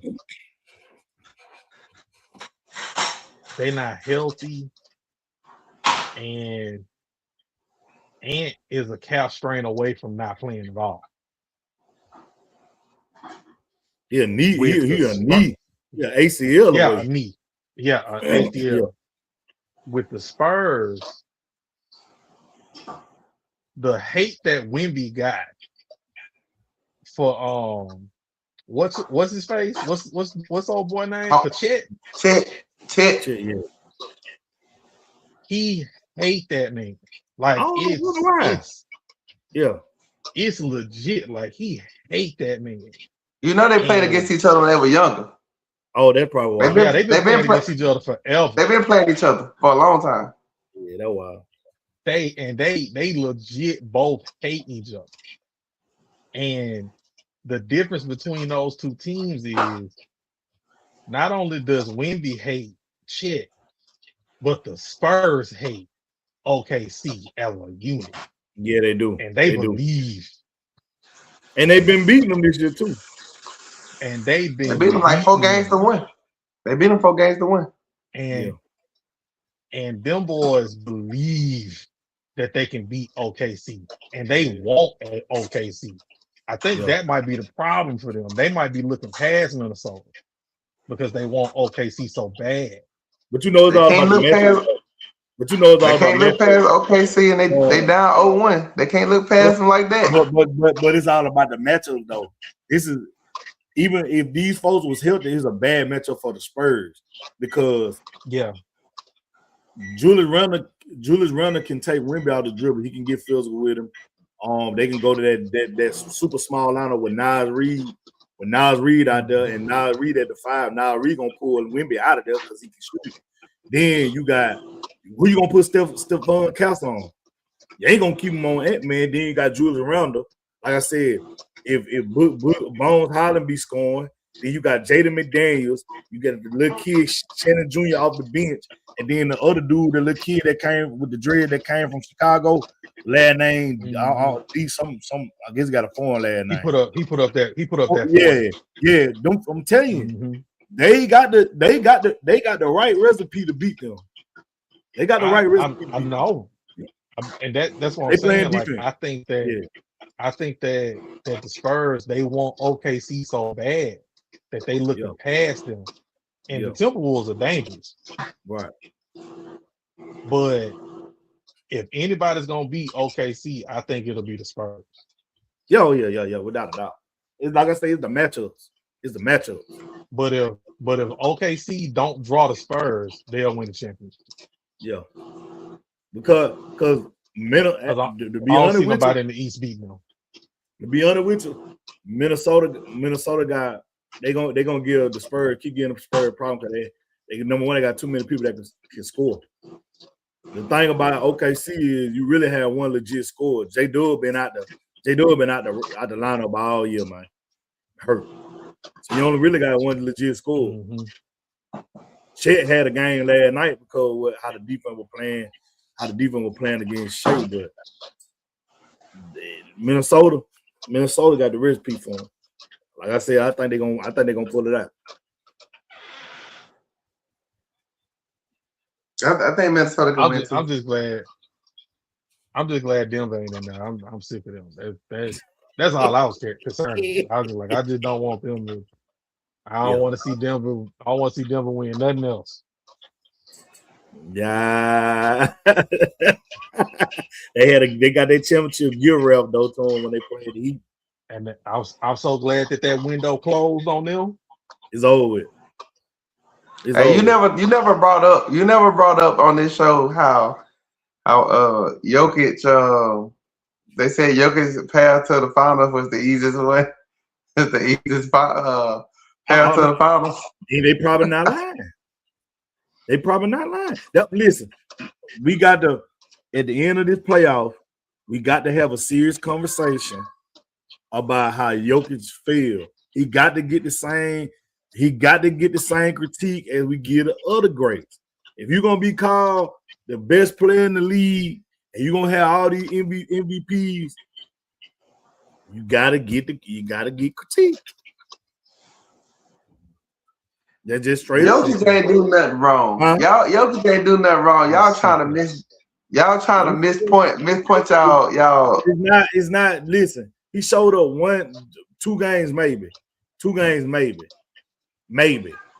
The rest of the series he was buzzed just like Jamal Murray. He was buzzed.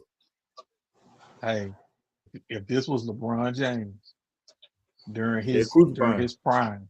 Yeah, they're gonna crucify him. During his prime, yeah. If he got bounced out in the first round, we'd be burning this jersey. Yep.